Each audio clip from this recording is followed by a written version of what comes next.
Everyone knows the story of the Titanic, but not many people know that Titanic had two sister ships, and that on the night of its sinking, one of them was rushing to help but didn't make it in time.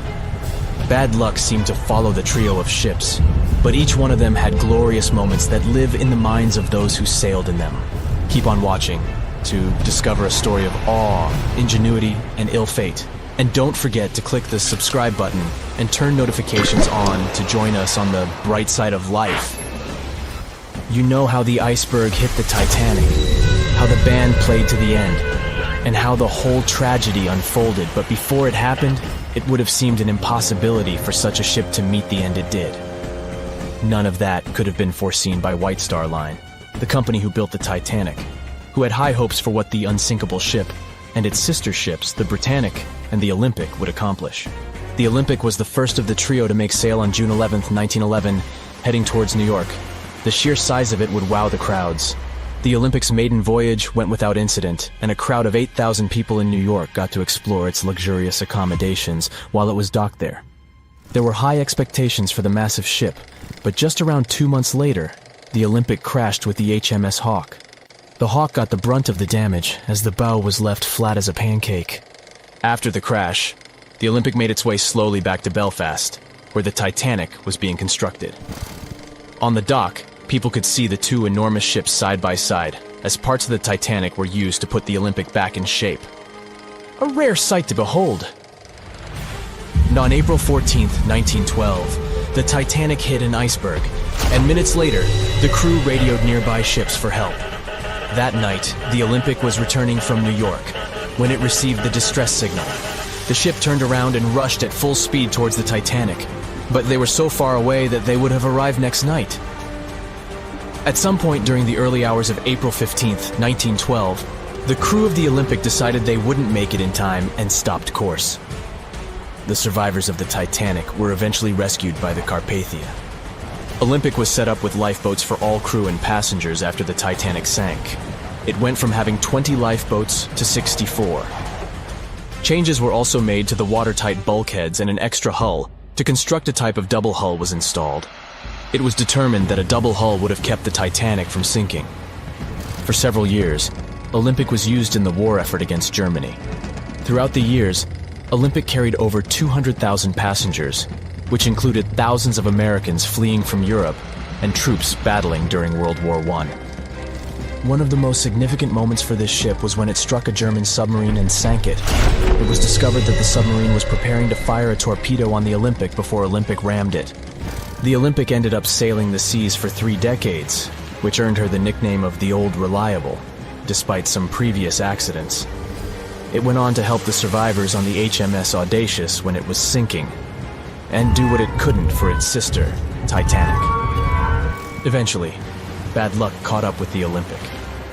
The ship crashed with the Nantucket Lightship, and the crash signaled the beginning of the end. Beaten up, and after years of service, the Olympic was demolished and scrapped for parts. The Old Reliable saw many years of service and thousands of passengers, but the Britannic's journey was shorter-lived. When the Titanic sank, White Star Line was faced with a problem, since they already had another enormous ship in the works. White Star Line began construction on the HMHS Britannic on November 30, 1911, around 4 months before the Titanic sank. Although the Britannic was the youngest of the trio of ships, having been constructed last, it was also the biggest.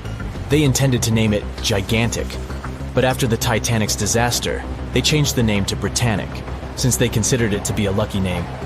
With the Titanic sinking, the White Star Line underwent rigorous investigation, and many changes were made to the Britannic's design.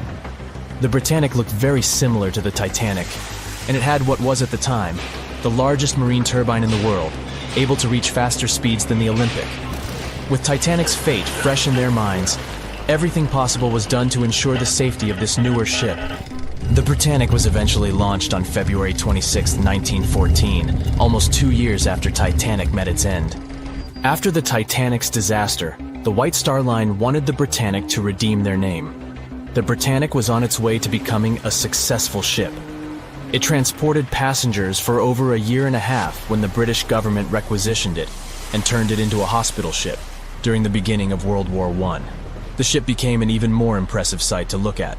It was painted all white, with enormous red crosses on its side to indicate it was a hospital ship. One of the ship's surgeons, Dr. J.T.H. Beaumont, thought of it as the most wonderful hospital ship that ever sailed the seas. It could treat as many as 3,309 patients at once. This is how the Britannic became His Majesty's hospital ship, or HMHS Britannic. Though the sight of this magnificent ship must have put a smile on a wounded soldier's face or two, the Britannic didn't operate for long. Just a year after it was turned into a hospital ship, the Britannic was making its way through the Aegean Sea to pick up wounded soldiers, when it was struck by a loud explosion. The passengers didn't know what had happened, but headed to the deck to disembark. It is unclear what hit the Britannic, but the general consensus is that it was struck by a mine left by a German U-boat, though some still believe a torpedo hit it. The captain tried to move the ship to a beach close by, but the ship was sinking fast. In the desperation, against the captain's orders, several crew members launched lifeboats and disembarked. But since the ship was moving and the propellers working, the lifeboats were sucked and destroyed by the propellers.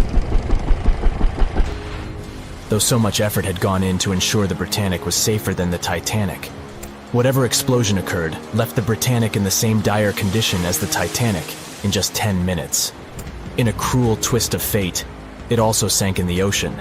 Unlike Titanic's enormous death toll, only 30 people perished in the sinking of the Britannic, and over 1,000 survived. So many people survived because the accident happened in the morning, when the temperature of the water was warmer and the Greek island Kea was close by to offer help.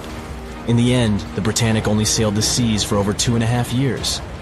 The bad luck that followed the Titanic and the Britannic and the accidents and demise of the Olympic was remarkable.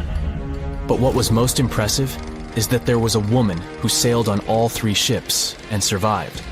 Violet Jessup was a crew member and nurse aboard the ships.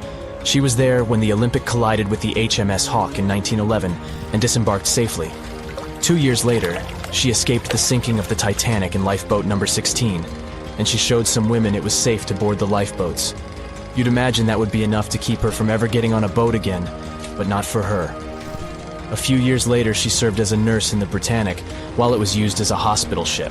When the explosion occurred, Violet jumped overboard, was pulled under by the water, and hit her head on the keel but survived. Can you imagine her experience? She must have had nerves of steel.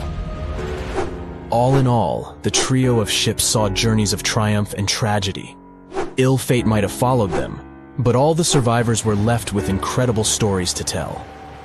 So tell us, Brightsiders, would you have liked to have seen any of these ships in real life? Let us know in the comments section. Don't forget to give this video a like, share it with your friends, and click subscribe to stay on the bright side. They said it was the most technologically advanced ship. They said it was unsinkable. And when it sank, they made a movie about it. These were the main reasons why the Titanic disaster became world famous. But unfortunately, this is not the only large-scale shipwreck. And sadly, there have been cases much worse than the tragedy of the Titanic. One of them occurred on April 27, 1865. The Sultana steamboat carried passengers and cargo daily between St. Louis and New Orleans. It was a pretty large wooden boat with 3 decks and was 260 feet long and 70 feet wide, almost twice the size of a basketball court. The ship could carry about 350 passengers, but on that unfortunate day, more than 2,000 people were on it. On April 23rd, she was making a routine voyage from New Orleans when it broke down. Something was wrong with the boiler, so the vessel docked in Vicksburg for repairs. At the port, the ship's captain, James Cass Mason, found out about an excellent opportunity to earn a lot of money. All he needed to do was to transfer a large group of former prisoners to the north. The captain agreed to do it, but the problem was that the boiler required a lot of time to repair. Mason was afraid that his competitors would take the job, so he decided to sail despite the malfunction the ship had. He patched up the holes in the boiler instead of a big repair and invited all the ex-prisoners on board. So, there was a broken boiler, an excess number of passengers, a lack of lifeboats, and not the best river conditions. Also, the captain refused to send the ex-prisoners to the hold. so they were all with ordinary passengers. There were strong chances for a shipwreck, but the greedy desire to earn more money was stronger. The Sultana went on a voyage and sailed up the river for 2 days. At this time, one of the biggest Mississippi floods in history began. The river overflowed its shores because of the flood, with the water level rising several feet. All the trees on the shore disappeared, and only the tops were sticking out of the water. The ship sailed opposite this powerful current, making the boiler work too hard. On the evening of April 26th, the Sultana arrived in Memphis, Tennessee, and they loaded even more, 120 tons of sugar and 200 passengers. She got incredibly heavy. Around midnight, the ship continued its dangerous journey. The captain sailed to barges to load a shipment of coal. At 1 a.m., the vessel left the barge. At 2 a.m., the broken boiler, unable to withstand the load, suddenly exploded. The Sultana was just 7 miles north of Memphis. Few people survived that day. The problem was that passengers trying to escape from the fire jumped into a cold river with a strong current. The Sultana disaster is considered the most tragic shipwreck in the history of the United States. The exact number of those who didn't survive is still unknown. According to various sources, this number was from 961 to 1,800 people. Don't be surprised that almost no one knows this story. There were many more survivors in the Titanic tragedy, and everybody heard about it. But the Sultana sank during one high-profile event. 12 days before the shipwreck, the country lost Abraham Lincoln. People hadn't yet recovered from this news, so no one paid much attention to the tragedy of the Sultana. Many catastrophes happened quite recently by historical standards. One of them occurred in 2002. The ferry Legiula was a Senegalese vessel. The ferry sailed twice a week, mainly along the coast of Dakar, carrying passengers who traded mango and palm oil. It made daily voyages and never faced severe problems, thanks to modern rescue equipment and good repair service. But one day, the ship's crew discovered a malfunction and sent the boat to port. For almost a year, Legiula was in a non-working condition, awaiting repairs. But it didn't get high-quality service. After poor maintenance, the ferry set off on its last voyage. On September 26, 2002, Legiula sailed between southern Senegal and Dakar, and at 11 p.m. headed toward Gambia, where a strong storm began. The wind raised high waves, but this wasn't critical for the large passenger ship unless the number of people on board didn't exceed the established norm. Legiula was supposed to carry about 500 passengers, but had many more people that day. Too many passengers, poor repairs, and a strong storm caused severe problems for the ship. But the main factor in the shipwreck was that Legiula was only built for sailing in coastal waters, but that day, it sailed far from the shore. Big waves started rocking the boat, and at some point, it just turned upside down. The ship's deck went underwater, and its lower part stuck above the surface like an iceberg. All the passengers sitting in cabins fell on the ceiling and lost their orientation in space. There were no holes or damage in the ship's hull, and water flooded the lower decks for a long time.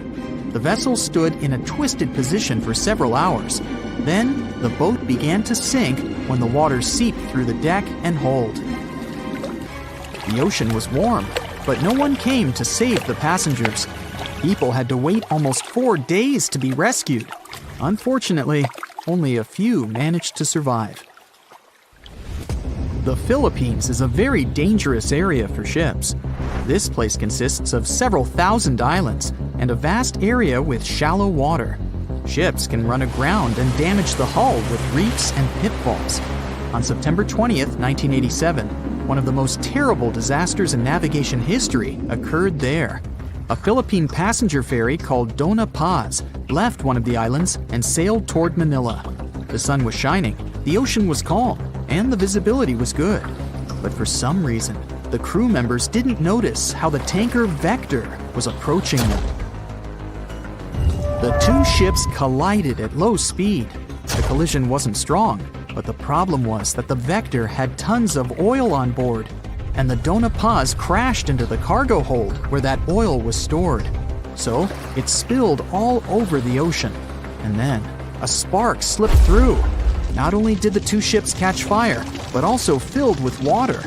Both ships sank in a matter of seconds. Only a few dozen people survived that disaster. On September 27, 1854, the passenger ship Arctic sailed from Liverpool to New York. The fog came rolling down, and visibility got really bad. Another boat appeared out of the thick white haze, the French steamer Vesta. The ships were close enough to each other that a collision was inevitable.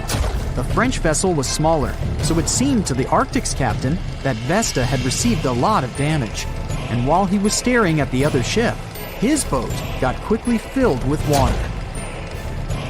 The captain gave the order to sail to the shore as fast as possible, but the ship's engines stopped working because of the flood.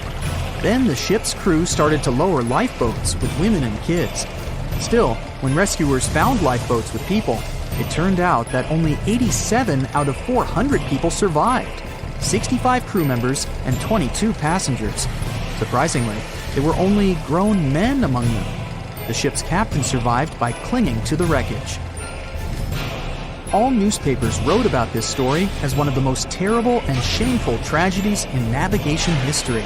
The survivors were criticized because they didn't save women and kids, and the crew members were accused of violating the law, since the safety of passengers should be higher than the safety of sailors.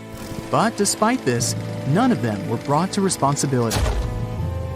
Unfortunately, shipwrecks still occur to this day, but fortunately, there are fewer of them than before, thanks to modern navigation systems and radar. But no technology can guarantee there won't be a super strong storm or any other emergency that no one can foresee. "I'll never let go, Jack. I'll never let go," said Rose. Then she did let go, and the whole movie theater burst into tears. It happened when Titanic came out in 1997. Alright, who am I kidding? It's really hard not to cry when you watch this scene for the 10th, 20th, and 50th time almost 30 years later. But did this great love story happen in real life? Or did James Cameron just invent it for some good drama? As much as I don't want to disappoint you, Jack and Rose never fell in love on board the real Titanic. There was a real Jay Dawson on the luxurious ocean liner, but he was a crew member, and his full name was Joseph. The real-life inspiration for Rose was the American artist Beatrice Wood. James Cameron came across her biography while he was working on the first draft of the script and decided to bring her love for art and family background into the story. It doesn't mean that the movie is completely off when it comes to historical accuracy, though. The unsinkable ship that sank departed from Southampton, England to New York and was 400 miles south of Newfoundland on April 14th when crew members noticed the Iceberg. The contact with it lasted 37 seconds, precisely as long as the corresponding scene in the movie. Remember this guy, Thomas Andrews, who was wandering around with a small notebook and pencil? He was the real ship designer. Andrews was quite talented at what he did and had worked on many successful projects before the Titanic. He would normally travel on the ships he designed during the maiden voyage to make sure everything was going smoothly. He boarded the Titanic as one of the first-class passengers and was taking notes all the time. After the unfortunate rendezvous with an iceberg, Andrews was seen inspecting the flooded parts of the ship with Captain Smith. According to his sad forecast, the Titanic would have gone down in about 2 hours. One of the stewards claimed that he had seen Thomas Andrews moments before the sinking. He chose not to leave the Titanic and didn't put on his life belt. No one had seen him ever since. Another memorable moment from the movie is a boy playing on one of the decks with his spinning top. This was an accurate recreation of a real photo that was taken on board the Titanic on April 11, 1912. The passengers in the photo are first-class passengers Frederick Spedden and his 6-year-old son Douglas. The family was going back home to America after traveling around Algeria. When the evacuation of passengers began, Spedden's nurse told him they were going to see the stars. They say he had successfully slept through the entire drama and woke up safe and sound in a lifeboat the following morning. His father had also survived the sinking. Sadly, an automobile accident took the life of Douglas just 3 years later. One of Titanic's most charismatic ladies, both on the screen and in real life, got her nickname Unsinkable Molly Brown for a good reason. Several witnesses remembered she was, indeed, trying to persuade others in her lifeboat to go back and save more lives, just like in that heartbreaking scene from the movie. When Carpathia came to the rescue of the surviving Titanic passengers, Margaret Brown was helping lower-class survivors and involved her fellow first-class passengers in the process. Once they all got on solid ground, Brown organized a survivors committee. She awarded the captain of the Carpathia for rescuing so many people and was really upset she hadn't been allowed to testify at the Titanic hearings because she was a woman. You won't see any fumes above the fourth pipe of the ship in the movie. It's not a technical mistake. The Titanic, indeed, had it only for more impressive looks and didn't really need that pipe. Back in 1911, the year before our hero's departure, large ships would mostly sail with 4 chimneys. They needed those to draw heat and fumes from their massive boilers. The Titanic was a real engineering gem that only needed 3 chimneys to function. So the 4th was added for balance. They thought the public would have been disappointed to only see 3 pipes on the greatest ship of all time. The movie had an impressive budget, $200 million, but even that wasn't enough to cover all the possible costs. Cameron knew they had to save some money, so they built the replica of the liner only on the starboard, which means the right side. They chose this side to make things look more realistic. The wind at the filming location was moving mostly from north to south, so with the fumes going out, it looked like the liner was actually moving through the ocean. But if you remember one of the first scenes with the Titanic departing from Southampton and people waving, you'll understand why the crew had a problem with it. The real ship was docked at the port, or left side, there. They found a brilliant solution and just flipped the scene horizontally to make it look real. The letters and buttons on costumes were reversed, and actors walked in the opposite direction for everything to be changed in post-production. One of the scenes I can't watch without tears is the elderly couple holding on to each other as they go down with the Titanic. The couple who inspired this heartbreaking episode were real people, some of the richest passengers of the not-so-unsinkable ship. They were Isidore and Ida Strauss, and they owned Macy's. When news of the disaster spread, they put on life jackets and ran to the decks along with others. Ida stepped onto the lifeboat, but Isidore refused to do so before all the ladies and little ones were there. Ida didn't want to leave her husband. She climbed out of the lifeboat and handed her mink coat to her maid, saying she would no longer need it. Isidore wrapped his arms around Ida, and they remained on the bridge of the ship until a huge wave swept them both into the sea. So the bed scene wasn't that accurate, and James Cameron later admitted he had taken some license as a director. You know this guy who was drinking from a flask next to the main characters as the ship was going down? His name was Charles Jugan from England, and he was in charge of 10 bakers, 2 confectioners, and a Vienna baker aboard. He was expecting to earn a real lump sum, and would have been one of the best-paid crew members if everything had gone well. The night the Iceberg hit, Johan was off duty, taking a rest in his bunk. He immediately woke up and sent his bakers to deliver bread to lifeboats. He then returned to his room for a drink. Once he came back on the deck, he helped others get in his assigned lifeboat. There was no more room for Charles inside, so he ended up on the outside of the rails of the ship. Finally, when the Titanic submerged, he just swam away, and as the sun rose again, he found one of the lifeboats and was rescued by Carpathia. The contents of the flask must have helped him survive. The well-dressed man who decided to stay on the Titanic forever was American businessman Benjamin Guggenheim. That last name probably sounds familiar, and yes, he was from that famous family. Guggenheim was traveling with his valet, his significant other, a singer from France called Leontine, her maid, and their chauffeur. They all boarded the Titanic in France during one of the short stops it made after leaving Southampton. When disaster struck, Benjamin was helping the ladies get in their lifeboat. He reportedly said they were only saying goodbye till the next day. He was sure the ship would be quickly repaired. After helping many women and youngsters get in the boats, Guggenheim chose not to fight over the remaining seats. He and his valet returned from the decks to their first-class suite and put on their finest suits to go down like gentlemen. It was 11:39 at night when the Titanic's lookout shouted, "Iceberg, right ahead!" Swift action on the bridge to reduce speed and change the ship's course didn't help, and you already know how the story ends. Since then, we've regarded what happened to Titanic as a once-in-a-lifetime event. Is it though? The Titanic sank in 1912. Forget about fancy GPSs or weather satellites. At the time, ships were responsible for warning each other about the location of icebergs, like a "hey man, trust me on this" situation. Then the Titanic disaster happened. To call it a disaster is an understatement, so specialists felt the need to form an organization to avoid this kind of accident happening again. That's why, a year later, they created the International Ice Patrol, or IIP for short. Up to this day, this group has been responsible for giving ships advanced warnings about ice threats. IIP improved their methods over the years, from ship reports and aircraft patrols to satellite images.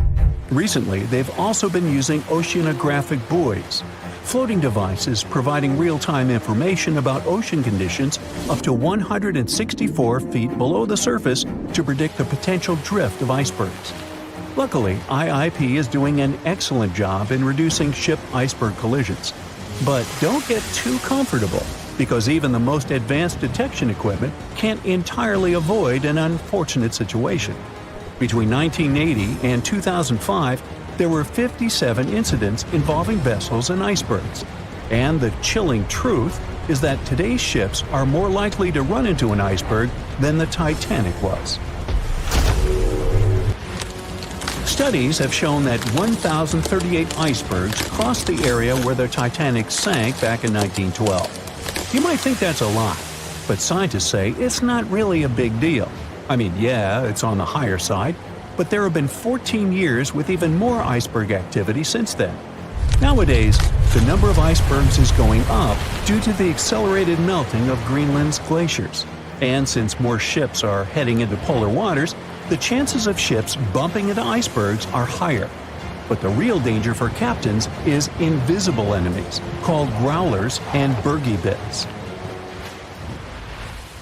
Growlers are these small icebergs that can be the size of a regular door.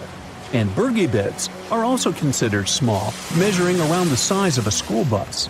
These icebergs might seem harmless, but they're actually tricky since they can be completely invisible to radars or satellites. Let's see what happens when a modern cruise ship as big as the Titanic hits one of these small icebergs. Meet the Norwegian Sun, a luxurious cruise ship like Titanic, as it has the capacity to accommodate 2,400 passengers and more than 900 crew members. On July 2022, this cruise ship was on its way to Hubbard Glacier in Alaska when it found itself in the middle of a dense fog. Suddenly, passengers felt an impact and were terrified as the ship experienced a severe jolt. The fog immediately cleared and they realized what had happened.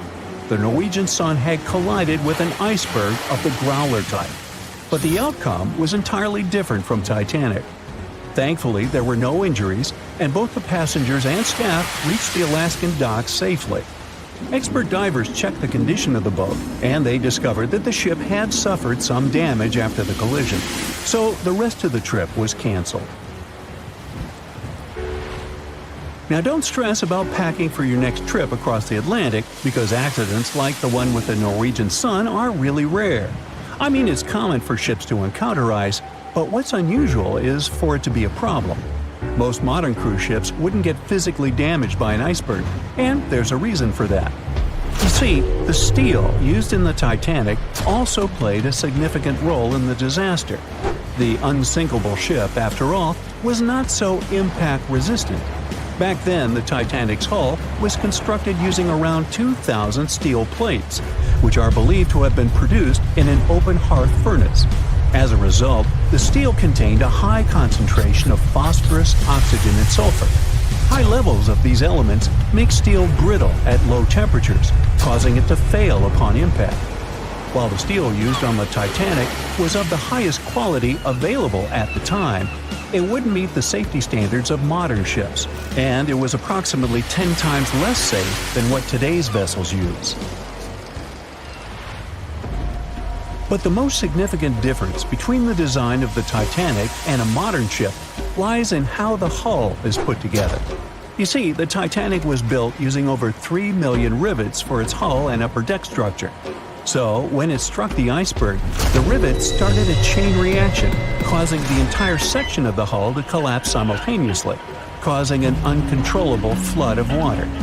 In contrast, modern ships use a method called submerged arc welding, which fuses the edges of metal pieces together, creating a strong and continuous bond. This is safer because if any part of the ship gets damaged, the tear doesn't spread, making things worse. The damage remains contained within that section.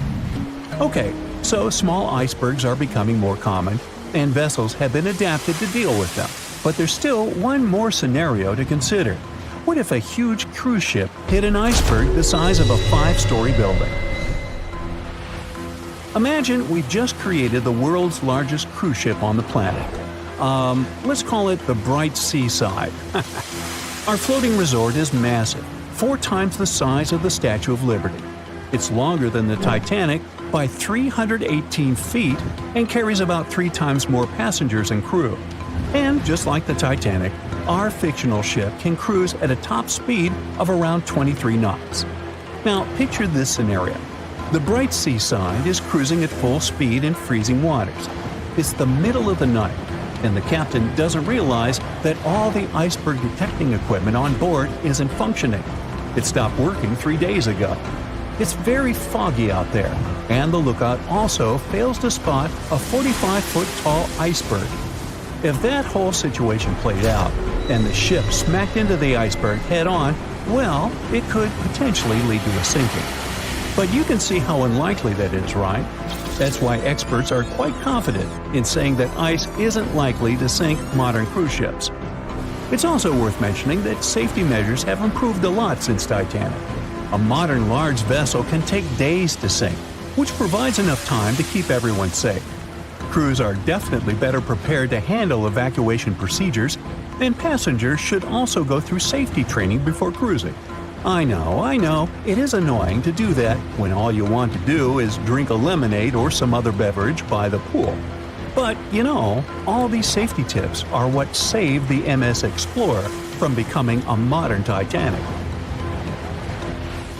You see, back in 2007, all 154 people on board this Antarctic cruise ship managed to get into lifeboats after the ship hit an iceberg.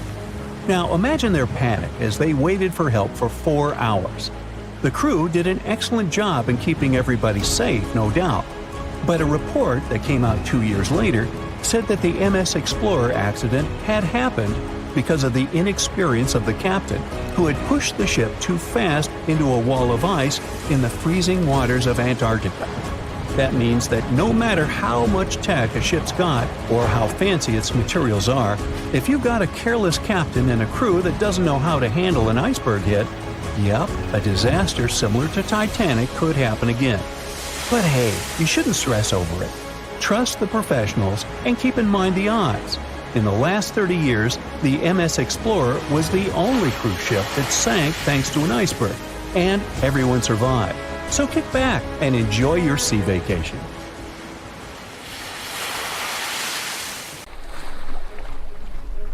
The lookout shouts, "Iceberg right ahead!" The Titanic strikes the ice. Water starts flooding in. Third-class passengers are locked up. There aren't enough lifeboats for everyone. Panic sets in. Violins are playing. The ship sinks. Well, we all know the story of the movie Titanic like the back of our hand by now. But what if I told you that Hollywood lied to us? To tell the real story of what happened that freezing night in 1912, we need to rewind a bit. The lookout shouts, "Iceberg right ahead!" Yep, that part was true. Just before 11:40 at night, Frederick Fleet noticed something darker than the sea directly ahead. As the ship got closer, he realized it was an iceberg. The engines were quickly reversed and the ship turned sharply. Instead of hitting it head-on, Titanic scraped along the side of the berg, sprinkling ice on the forward deck. If you remember, in the movie, Jack and Rose are having a romantic moment when they feel the ship shudder after hitting the iceberg. Everything shakes as if they were in the middle of a light earthquake. Some real-life passengers reported feeling something similar after the impact. But according to Titanic survivor Frank Prentice, it wasn't exactly like that. He said there was no impact as such, and it all felt more like slamming on your car brakes. The ship stopped, and that was that. Some people even slept right through the collision, confirming that there wasn't such an abrupt impact. Mr. Prentice, curious about what had happened, left his cabin and went out to the deck. When he got there, all he could see was a little ice on the surface, not the towering iceberg that Jack and Rose saw. But as we all know by now, the real damage happened below the waterline, where the iceberg had a jagged spur that slashed a 300-foot gash in Titanic's hull. Once the crew realized how severe the damage was, they immediately began sending distress calls to nearby ships, asking for help. At some point in the movie, the radio operator goes to the captain and says there is only one ship nearby, the RMS Carpathia, which later ends up rescuing many passengers. But in real life, there were more ships around. It's believed that the SS Californian was only about 23 miles away. This ship might have actually seen the Titanic sinking, or at the very least, seen its rockets exploding high in the sky.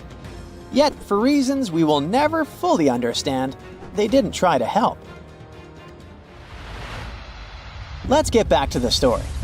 Now, people need to get off the ship. At 12:45, lifeboat number 7 was the first to be lowered. Just like in the movie, women and children were told to go first. But in reality, some women were hesitant and even refused to get into the lifeboats. Mr. Prentice said this happened mainly for two reasons. First, these lifeboats were high and passengers were terrified of the 70-foot drop from the deck to the ocean below. And second, most women didn't believe the Titanic would actually sink. It was called unsinkable after all. So the idea of getting into a lifeboat seemed pointless at the time. This mindset probably explains why Eloise Smith, a first-class passenger, recalled that there was no panic or chaos at first. Other survivors backed this up, saying that no women or kids were crying. But one thing that was indeed concerning, at least for the crew, was the possibility that the lifeboats might buckle under too much weight. This is one of the theories why the first few lifeboats left carrying only a fraction of their full capacity. Like lifeboat number 7, which only carried 27 people in it, even though it could hold up to 65. In total, Titanic had 20 lifeboats, which could carry about half of the 2,200 people on board that night. But that didn't happen. And now we know the passengers had no idea there weren't enough for everyone. As women were calmly getting into the first lifeboats, musicians headed up to the deck. Their only goal was to play and keep the passengers calm. That's a pretty well-known fact. But the real story is that some survivors said they never saw or heard the band. No violinists whatsoever. It's not like Hollywood misled you though. The musicians did play for over 2 hours after the ship had hit the iceberg. So maybe these passengers were just too panicked to notice the songs, or the musicians started playing later than we think. Now, it's time to talk about the terrible treatment that third-class passengers received. The movie portrayed the crew as cruel, locking the less fortunate below deck like animals, giving them no chance to reach the lifeboats and save their lives. But the official inquiry into the disaster suggested that wasn't true. I mean, yes, fewer third-class passengers survived compared to those in first and second class, but there were other factors at play. Many third-class passengers were reluctant to leave the ship, clinging to their belongings, and had a harder time making their way up from the cabins, which were at extreme ends of the ship. Some survivors confirmed that they were not locked up. In fact, it was quite the opposite. Mrs. George Wabi, a Lebanese woman traveling in third class, said that when chaos had erupted, some brave crew members and well-dressed first-class passengers had actually helped her get up to the first-class deck and eventually onto a lifeboat. At first, the Titanic was sinking slowly, bit by bit. Passengers reported seeing the water rising and hearing pops and cracks. Then, there was a loud boom. Some said there had been just one explosion, while others described it as a series of smaller explosions, which they'd thought had been the bulkheads giving way. And there's also a group of people who said they had only heard a rumbling sound. So not everyone agreed on the sound they had heard, but one thing is a fact. By 2:18 in the morning, the lights on Titanic went out, and the ship plunged into complete darkness. As the bow continued sinking, the stern rose out of the water, putting immense pressure on the middle of the ship. This caused the Titanic to break in two. In James Cameron's movie, this moment is pretty dramatic, with the ship sinking almost straight down into the water. But in reality, the break probably happened at a much lower angle, likely just below the waterline. Even so, it tilted enough that people couldn't stay on their feet and started sliding into the water. One interesting thing is that it wasn't until the wreckage was found in 1985 that it was finally confirmed the Titanic had broken apart. Up until then, survivors had given conflicting stories. At least 8 survivors claimed they had seen the ship split. Emily Ryerson, a first-class passenger, described it as if the Titanic had been sliced in half with a knife. But there was also a small number of witnesses that insisted Titanic had gone down intact. At the time, this theory was more accepted because most people still didn't believe that the supposedly indestructible ship could break in half. So why the conflicting reports? Okay, so what you don't see in the movies, for obvious reasons, is how incredibly dark it was when the tragedy happened. It was like being in a room with no light, where you can only make out shapes and shadows. That's what it was like on the lifeboats. This means passengers couldn't really see what was happening, and most of those who were close to the ship either lost their lives or were too focused on trying to survive to pay attention to the details of the wreck. Although James Cameron's film didn't fully capture how terrifyingly dark the disaster truly was, the 2012 TV series Titanic did a better job of showing the pitch-black horror of that night. Even then, the reality was much darker and more terrifying than either of these two productions could portray. In the Titanic movie, you won't see any fumes above the 4th funnel of the legendary ocean liner, and it's not a mistake. Back in 1911, the year before the Dream ship's departure, large ships would mostly sail with 4 chimneys. They needed those to draw heat and fumes from their massive boilers. The Titanic was a real engineering gem that only needed 3 chimneys to function. So the 4th was added for balance and more impressive looks. The White Star Line thought the public would have been disappointed to see only 3 pipes on the greatest ship of all time. The Titanic's sister ships, the Olympic and the Britannic, also had 1 fake funnel each for the same reason. The dummy chimney wasn't completely useless and served for ventilation. It took out the fumes from the machine spaces in the lower decks and from one of the first-class general rooms. 1 big ventilation funnel, instead of several small ones, helped to declutter the upper decks and left more open space for passengers to enjoy their strolls. When Titanic went down, the funnels, each weighing 60 tons, went down with the rest of the ship. They were made extra tall to make sure the passengers weren't covered in the suit being ejected. Their height and weight let them stay in the upright position. The forward funnel, followed by the others, fell only when the ship went for the final dive. Those chimneys were much lighter than the bow, so they spread among other debris. The light material they were made of flattened once it hit the bottom, and the iron-eating bacteria living deep down took care of it later. The bow of Titanic remained intact when it hit the seabed, but the stern was completely mangled. When the famous ocean liner hit that iceberg, things got really messy. It took the future movie star a whole 2 hours and 40 minutes to submerge completely. The collision let water flood 6 out of 16 watertight compartments. As the water gushed into the starboard side, the ship started to tilt down in the front and a bit to the right. By midnight, the damaged compartments were spilling water into others, and it was chaos because these compartments were only watertight horizontally. Soon enough, water started flooding through the anchor chain holes, and by 2 a.m., the bow was sinking, and the stern's propellers were lifted out of the water. The ship kept flooding until the moment the bow went underwater, and the stern shot up almost 45 degrees. The weight of those massive propellers stressed the ship's midsection. The steel just couldn't handle it and failed. Survivors described that moment as some loud noise, like breaking china or falling gear. That was the Titanic's upper structure giving in.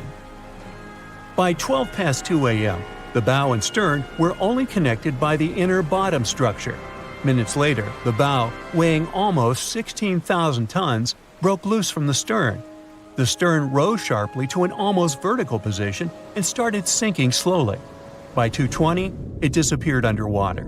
The bow was cruising down at about 13 miles per hour and had hit the ocean floor almost a half an hour before the stern. The two parts of the Titanic now lie 2,000 feet apart, pointing in different directions. The bow remained mostly intact, just covered in mud. The stern turned into a tangled wreck because of the implosions it went through during the descent. The air trapped within the structure just couldn't handle the increasing pressure of the water deep down. Signal rockets played a big part in the Titanic's tragedy. When a ship goes down, you're supposed to shoot up red flares to signal trouble. But someone decided to stock Titanic with white lights instead of the usual red ones. So when the ship smacked into that iceberg, the crew fired off white flares.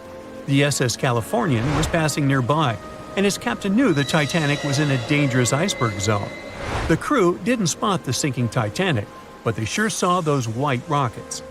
The radio between the ships was useless because the Californian's operator switched it off. The captain had a gut feeling something was off, so he flashed a Morse code light signal at Titanic. But he received no reply because the Titanic had already gone underwater. There was another ship, Samson, sailing alongside the Titanic. It had plenty of illegally hunted frozen seal meat from Canadian waters abroad, so it was sailing with lights off to remain unnoticed. When they saw the Titanic's white rockets, they thought it was the Coast Guard and zoomed away. Samson didn't have a radio, so they couldn't find out about the ongoing disaster. The crew got the news about Titanic only when they got to the coast of Iceland the following month. There have been many theories to explain the Titanic tragedy, and one of the recent ones says that there was a fire involved.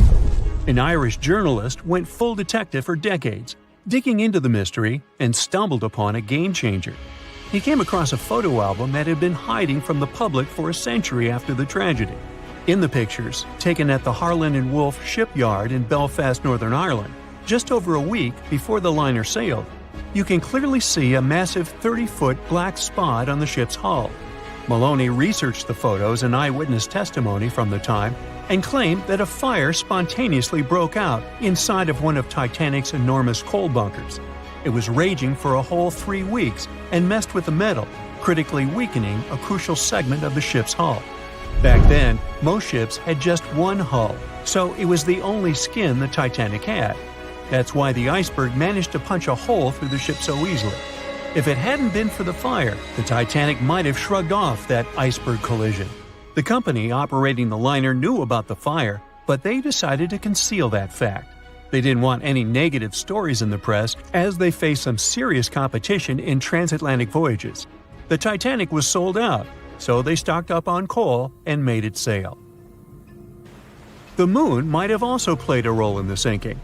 Our satellite heavily affects tides on the Earth. The closer it is to our planet, the stronger the tides are because of the increasing gravity of the moon. Back in 1912, the moon was so close it made several glaciers in Greenland break apart. Massive chunks of ice that broke off from the glaciers started floating south. The supermoon event came just 6 minutes after a spring tide. During new and full moons, the alignment of the moon, the Earth, and the Sun makes their combined gravity reach its peak. And the day before, our planet had come the closest to the Sun that year, which made the gravity even stronger. This mixture of events created perfect conditions for one of the most powerful tides in history. It created the perfect conditions for the icebergs breaking off from Greenland's glaciers to move freely. Opponents of this theory say that the difference in tidal force wasn't actually that big, and it couldn't have been the main cause of the sinking. The iceberg tore down the side of the ship, leaving a huge opening in the hull. It wasn't a continuous rip, and damage was caused in several places. Some experts believe the ship would have survived the iceberg if it had hit head-on. The Titanic had watertight compartments designed to prevent flooding in case of a collision. Only the first 3 or 4 of these compartments would have been flooded. This could have helped save a lot of lives. Supporters of this theory put the blame for the disaster on First Officer William Murdoch. Huge, fast-moving ships don't just turn in a matter of seconds like a speeding car. It takes minutes. When Murdoch realized the collision was inevitable, he tried dodging left to avoid a direct hit. But despite his efforts, the ship still collided with the iceberg. You know the rest. They were on their way to the New World when a rendezvous with an iceberg crushed all of their dreams and hopes. There was panic and tears and heartbreaking goodbyes, like that of Jack and Rose. Or was there? Let's see how well you know the real story of Titanic. The love story of Jack Dawson and Rose DeWitt Bukater was inspired by true events. What do you say? Is it a myth or a fact?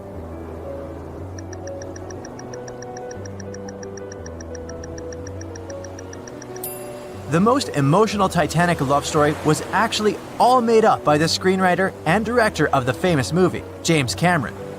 Some passengers featured in the movie were real though, and by a mere coincidence, there was a J. Dawson on board. His name was Joseph, not Jack, and he worked as a coal trimmer. The most expensive object lost with the Titanic was a painting by Pablo Picasso. What's your take on this one?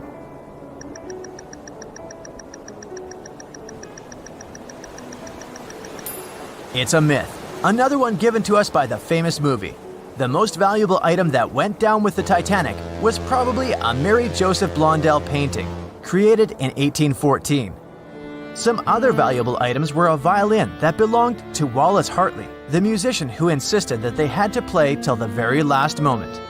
There was also a 1912 Renault Type CB Coupe de Ville that would now cost millions of dollars, a handwritten manuscript by Joseph Conrad, first edition essays by Francis Bacon, 5 Steinway grand pianos, and, of course, some fine china plates and cups, and first-class passengers' jewelry.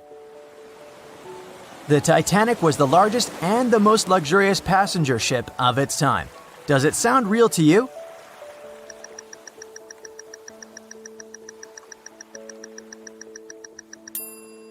Yep, it's totally true. In April 1912, the Titanic was the largest ship ever built. It was 882 feet long and had a maximum passenger capacity of 2,435 people. That's not a lot compared to the largest cruise ship of today, the Symphony of the Seas. It's just a bit longer than the Titanic, but has more than double the passenger numbers. And yes, no other cruise liner has probably beaten the Titanic in terms of luxury to this day. It costs more than $200 million to build in today's money. The tickets were also quite expensive. Duh! First-class tickets ranged in price from $1,700 in today's money for a berth up to $50,000 for one of the 2 parlor suites. Second-class tickets were $700. Third-class passengers had to pay between $170 to $460. Most of the passengers of the unsinkable ship managed to survive. True or false?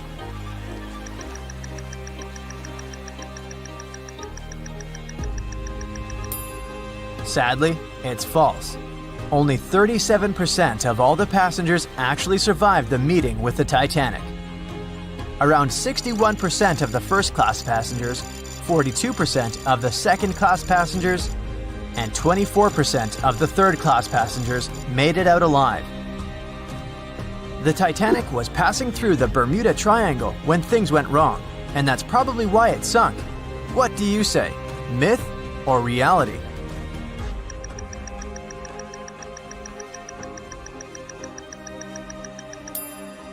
It's 100% a myth. The Titanic never even came close to the Bermuda Triangle. The liner sank about 400 miles south of Newfoundland, which is a huge distance to the north of Bermuda, the infamous area where ships and planes disappear without a trace. We might have the moon to blame for the sinking of the Titanic. True or false?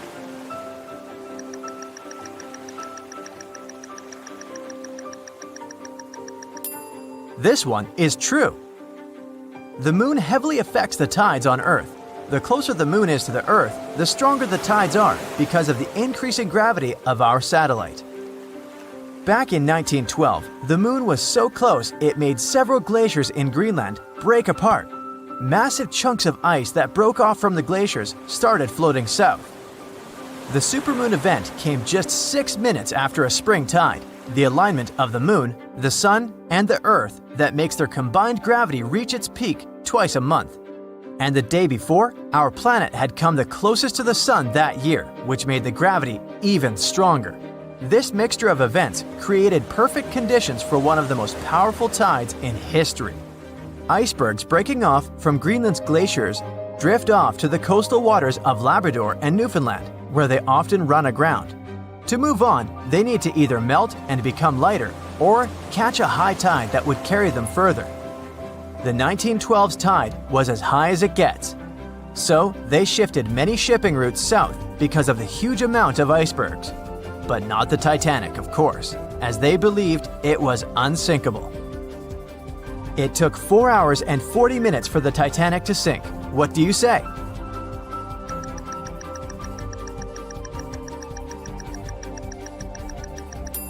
It's false, and if you're a Titanic expert, you definitely know it was actually 2 hours and 40 minutes. And this was slow enough, given the damage caused by the iceberg. It didn't sink faster, thanks to the ship's construction. There were 16 watertight compartments in the lower part of the ship. They worked as a lifeline. When the iceberg crashed into the hull, it broke into 6 boxes. The Titanic could have stayed afloat only if 4 compartments had been damaged. Water filled the first 6 compartments within 1 hour. During this time, the ship tilted slightly to the right side. Then, water began to flood the 7th box when all 6 boxes were filled. And from that moment, the sinking rate was growing with every second. The ship's bow sank under the water, and then the stern filled up. One of the leading reasons for the Titanic tragedy was signal rockets. True or false? What's your take on it?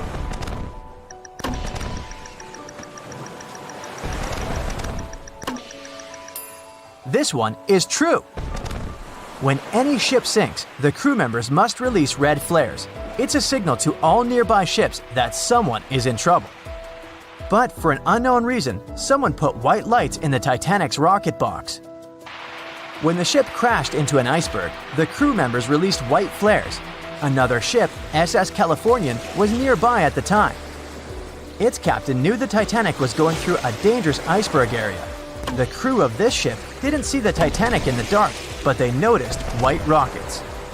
Radio communication between the vessels didn't work. The SS Californian operator turned off the receiver. The Californian captain felt that something was wrong, so he sent a Morse lamp signal to the Titanic. But it was too late.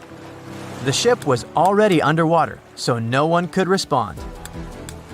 Another ship, Samson, was sailing alongside the Titanic.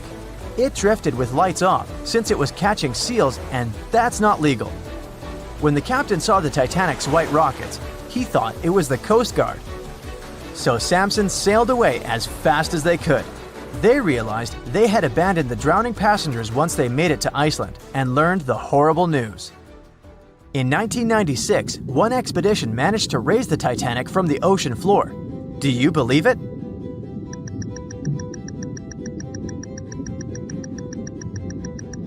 If you don't, you're right. There were different ideas on how to raise the Titanic, from doing it with compressed air to putting it in wire mesh and covering it with liquid nitrogen, or using giant magnets. The only real attempt to raise the Titanic was made in 1996, and it failed dramatically. The expedition's goal was to lift a part of its hull, weighing about 21 tons. It would still have been the largest piece to see the sunlight again, if the operation had succeeded, that is. They lowered 4 large bags filled with diesel fuel to the bottom of the ocean and attached them to the hull plate. Then, the fuel bags were released and they started lifting the pieces on their own. The plate was about 200 feet below the surface when the weather got rough. The expedition members decided to tow the part to calmer waters around 80 miles away. Long before they reached the towing destination, half of the plate broke off and sank to the bottom again. 2 of the lifting bags seemed to have broken loose, and the hull went down. The Titanic will most likely crumble to dust halfway up if someone tries lifting it again. So, how many correct answers do you have? Let me know in the comments below. If I asked you to name the most famous shipwreck of all time, you'd go with the Titanic, right? The Atlantic Ocean, the hope for new life, heartbreaking love stories. It had it all to become a blockbuster. But I guess you've never heard of SS Princess Alice that submerged in the sewage of the River Thames, taking between 600 and 700 lives with it. Life in 19th century Victorian London wasn't easy, especially for working class folks. Affordable public transport and bank holidays made it a bit easier. The people could escape to the coast on a train or pleasure boat, even if it was just for a day. Sheerness on the Isle of Sheppey in Kent started as a fort under Henry VIII and then grew into a bustling town with a dockyard. When they added a railway station in 1863, it became a prime destination for day trippers and holidaymakers. Seaside promenades, charming piers, and a whole bunch of fun stuff to do by the sea. It had it all. A bit inland along the River Thames, you had the Rocherville Gardens. These gardens had archery lawns, bowls, mazes, lakes, cliff walks, and even a floral bazaar. Plus, there was an aviary, a bear pit, and a skeleton of a lost whale that had taken a wrong turn in the Thames. Londoners of the late 19th century could hop on a train or cruise along the Thames by boat, and both options were pretty popular.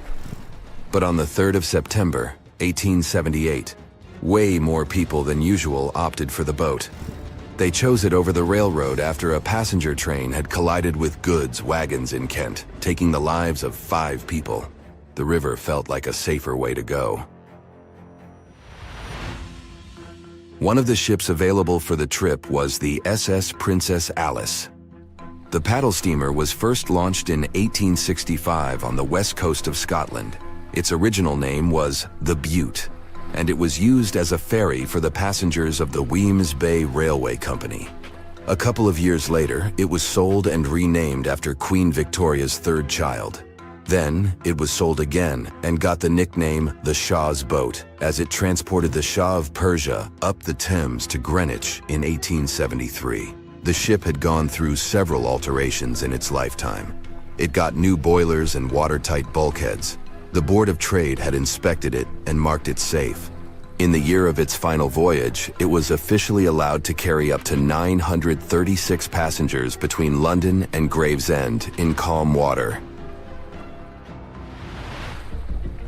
On the day of the tragedy, Princess Alice was on what was called a moonlight trip downstream from Swan Pier near London Bridge to Sheerness, Kent and back. The trip wasn't expensive, so most of the passengers were from the working class. There was also a musical band aboard to keep the spirits up. The 3rd of September was a bright day, and many families were happy they could catch some final summer sun rays and enjoy fresh sea air. The then owner of the ship, the London Steamboat Company, had several vessels working on the route. The passengers were free to hop on and off different ships. At around 6:30 p.m., after a beautiful day in the open, the SS Princess Alice headed back to Swan Pier.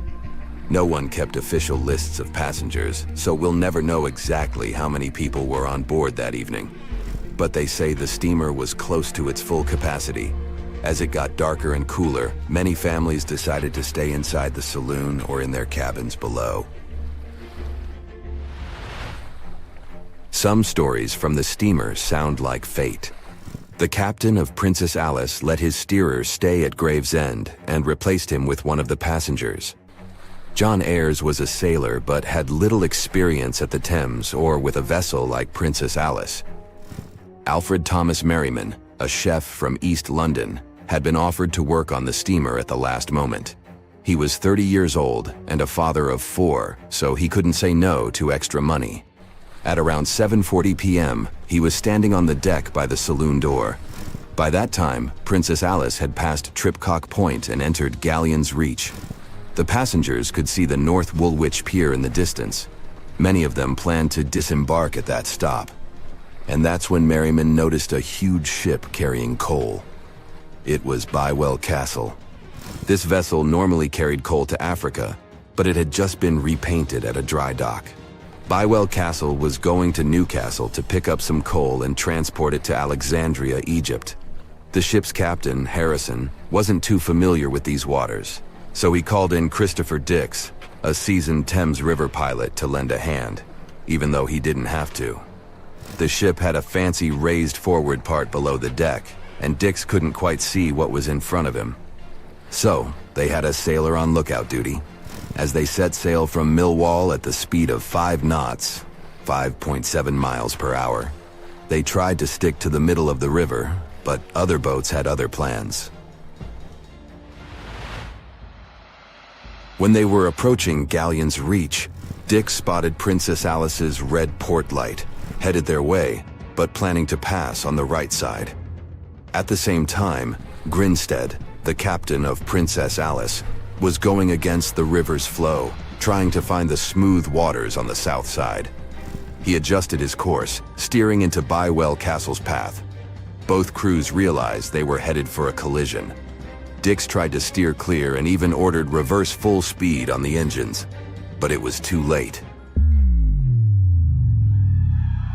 The Bywell Castle collided head-on with the Princess Alice, which was much smaller, weighing less than a third of the 890-ton coal-carrying collier. It sliced the passenger steamer in two. As Merriman remembered later, laughter on board immediately changed into screaming and panic. Some people rushed to the bridge for safety. Merriman hurried to the captain, asking what to do next. The captain's response was grim. "We are sinking fast. Do your best." The ends of the steamer went high into the air, and the middle just sank, taking passengers with it. Those unfortunate ones who were below deck were tragically trapped. The impact caused tons of untreated sewage to gush from outlets near the collision site. The water became a frothy mess of unprocessed waste with a horrible odor. It was potent enough to make even the most resilient sailors retch. Amid the chaos, passengers struggled for life in the contaminated water. They inhaled lungfuls of hazardous waste without knowing. The crew aboard the Bywell Castle sprang into action. They dropped ropes from their deck, urging Princess Alice's passengers to climb aboard. Anything that could float, from planks to barrels, was tossed into the water to serve as flotation devices for those in need. Other members of their team launched a lifeboat, saving 14 people. Nearby boats, moored along the riverbanks, joined the mission, plucking survivors from the water.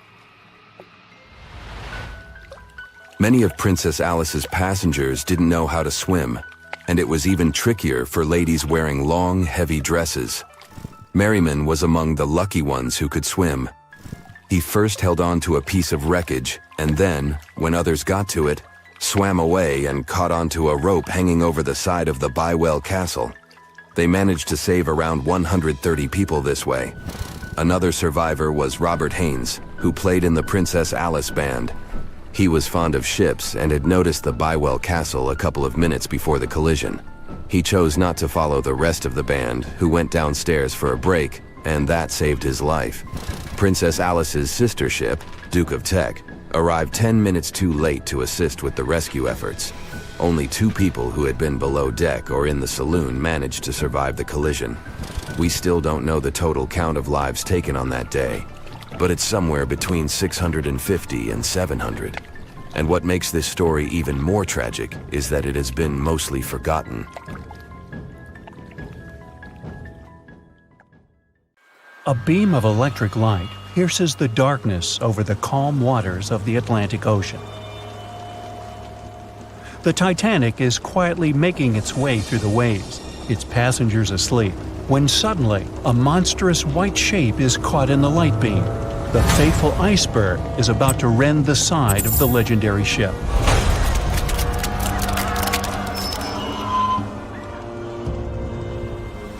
April 14, 1912, only 2 days before someone will take a photo of a giant iceberg with a pretty unusual elliptical shape. It turns out that this iceberg most likely formed out of snow that fell 100,000 years ago. Researchers used computer modeling to figure out its origin. They used data from 1912 and added some new information about winds and ocean currents. They concluded that the iceberg was probably a part of a small cluster of glaciers in southwest Greenland. These days, it's possible to calculate the routes of such icebergs in any given year in the past. So the infamous chunk of ice was on its way from Greenland to an area further south from Cornwall. If the ship had passed through that region only 2 days later, the iceberg would have moved far away from the point where they met. At first, the weight of the most well-known iceberg in the world was 75 million tons. With time, it started to slowly melt away. And when it sank the Titanic, its weight was only 1.5 million tons. By the time of the collision, it had probably been melting for months, but it was still a true monster. When the Titanic sank, the iceberg was 400 feet long, and more than 100 feet of its surface was above the water. Some people believe it was a supermoon that caused the Titanic to sink. That night, there was a rare lunar event. It hadn't happened for 1,400 years. In normal conditions, the iceberg wouldn't have traveled so far south without melting and losing the largest part of its mass. But the supermoon could have been the reason for an unusually high tide that pulled the iceberg away from the glacier way faster than usual. There's a specific type of bacteria that slowly consumes the remains of the Titanic. Salt corrosion, ocean currents, freezing temperatures, plus this rust-eating microorganism might consume the entire wreckage. American actress Dorothy Gibson was aboard the Titanic. She survived, and when she arrived in New York, she started filming a movie called Saved from the Titanic almost right away. The movie was released only a month after the Titanic sank, and in the movie, she even wore the same shoes and clothes she had during the actual disaster. The movie was a big success at that time, but the only known copy was destroyed in a fire. 14 years before the Titanic sank, a novella called Futility had been published, and it seemed to have predicted the whole event. The plot centered around a fictional ship called the Titan that sank during its voyage. The Titan was almost the same size as Titanic, and they both went to the bottom in April. The reason was hitting an iceberg, too. Both the real and fictional ships were described as unsinkable, and both of them had the legally required number of lifeboats, which, as it turned out later, were nowhere near enough. We've seen it in the movie, but there were some real-life love stories happening on the Titanic, too. 13 couples even took a trip on the Titanic as part of their honeymoon. One of the couples owned Macy's department store in New York. Once it became clear the Titanic was rapidly sinking, the woman refused to go into a lifeboat without her husband. But he didn't want to join her while there were still women and children who he thought had to go first. Then his wife gave her coat to her maid. She insisted that the maid should get into the lifeboat, and she wanted her to be warm. As for the woman herself, she decided to stay with her husband till the end. Some people believe Titanic sank because of a mummy, not an iceberg. It all started around 1000 BCE with a mysterious woman who lived in Egypt, in the city of Thebes. People knew little about her, but they called her a priestess. Her mummy was put in a wooden sarcophagus and covered with a large lid with the image of her face and some mystical inscriptions. This place had been hidden until the first half of the 19th century, when a group of locals accidentally came across it.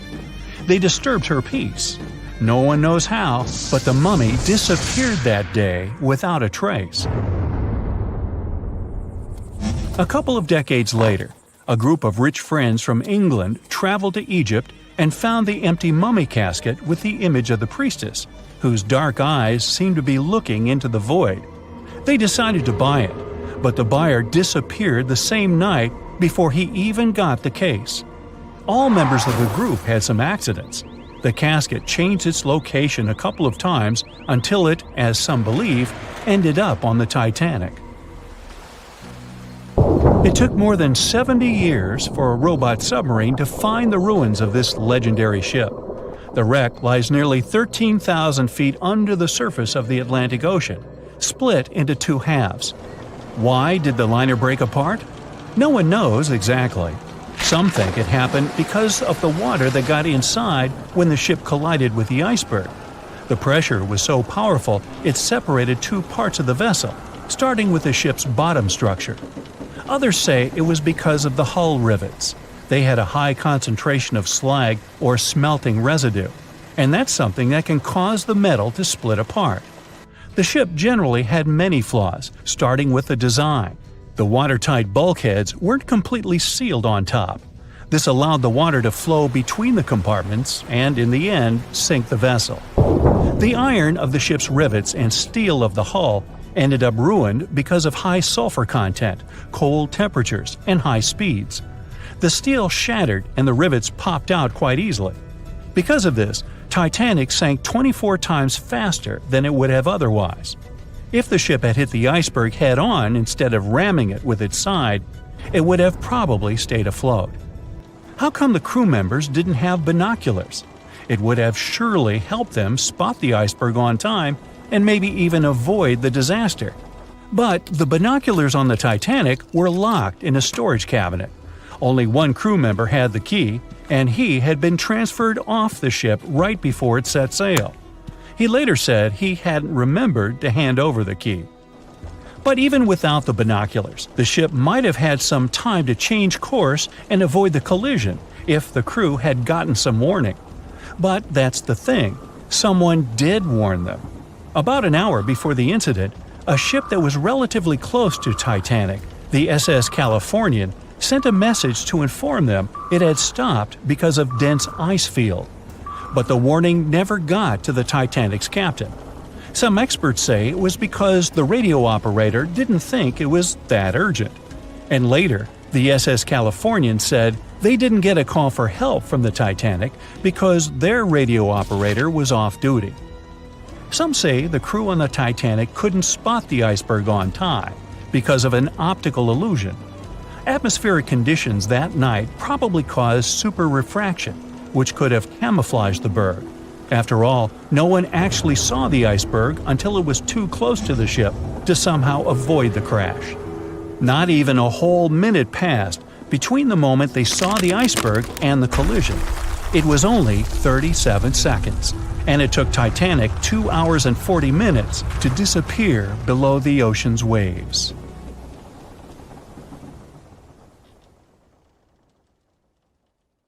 The unsinkable Titanic didn't go down peacefully, which made finding its final resting place all the more difficult. The world-famous RMS Titanic sank in 1912, but was only discovered in 1985 on a secret mission. Although people back in the early 1900s had the approximate location of where the Titanic was, they didn't have the right technology to find it. As it went under, the ship sent several CQD signals, standing for Come Quickly, Distress, to a nearby ship named Carpathia. Come at once, we have struck a berg. It's a CQD, old man, were some of the final words transmitted from the Marconi wireless on the ship. These Morse code messages were also what made the first research missions to the wreck possible. RMS Carpathia found the lifeboats filled with Titanic survivors, but the world also desperately wanted to see what became of the famous liner. Fast forward to 1953.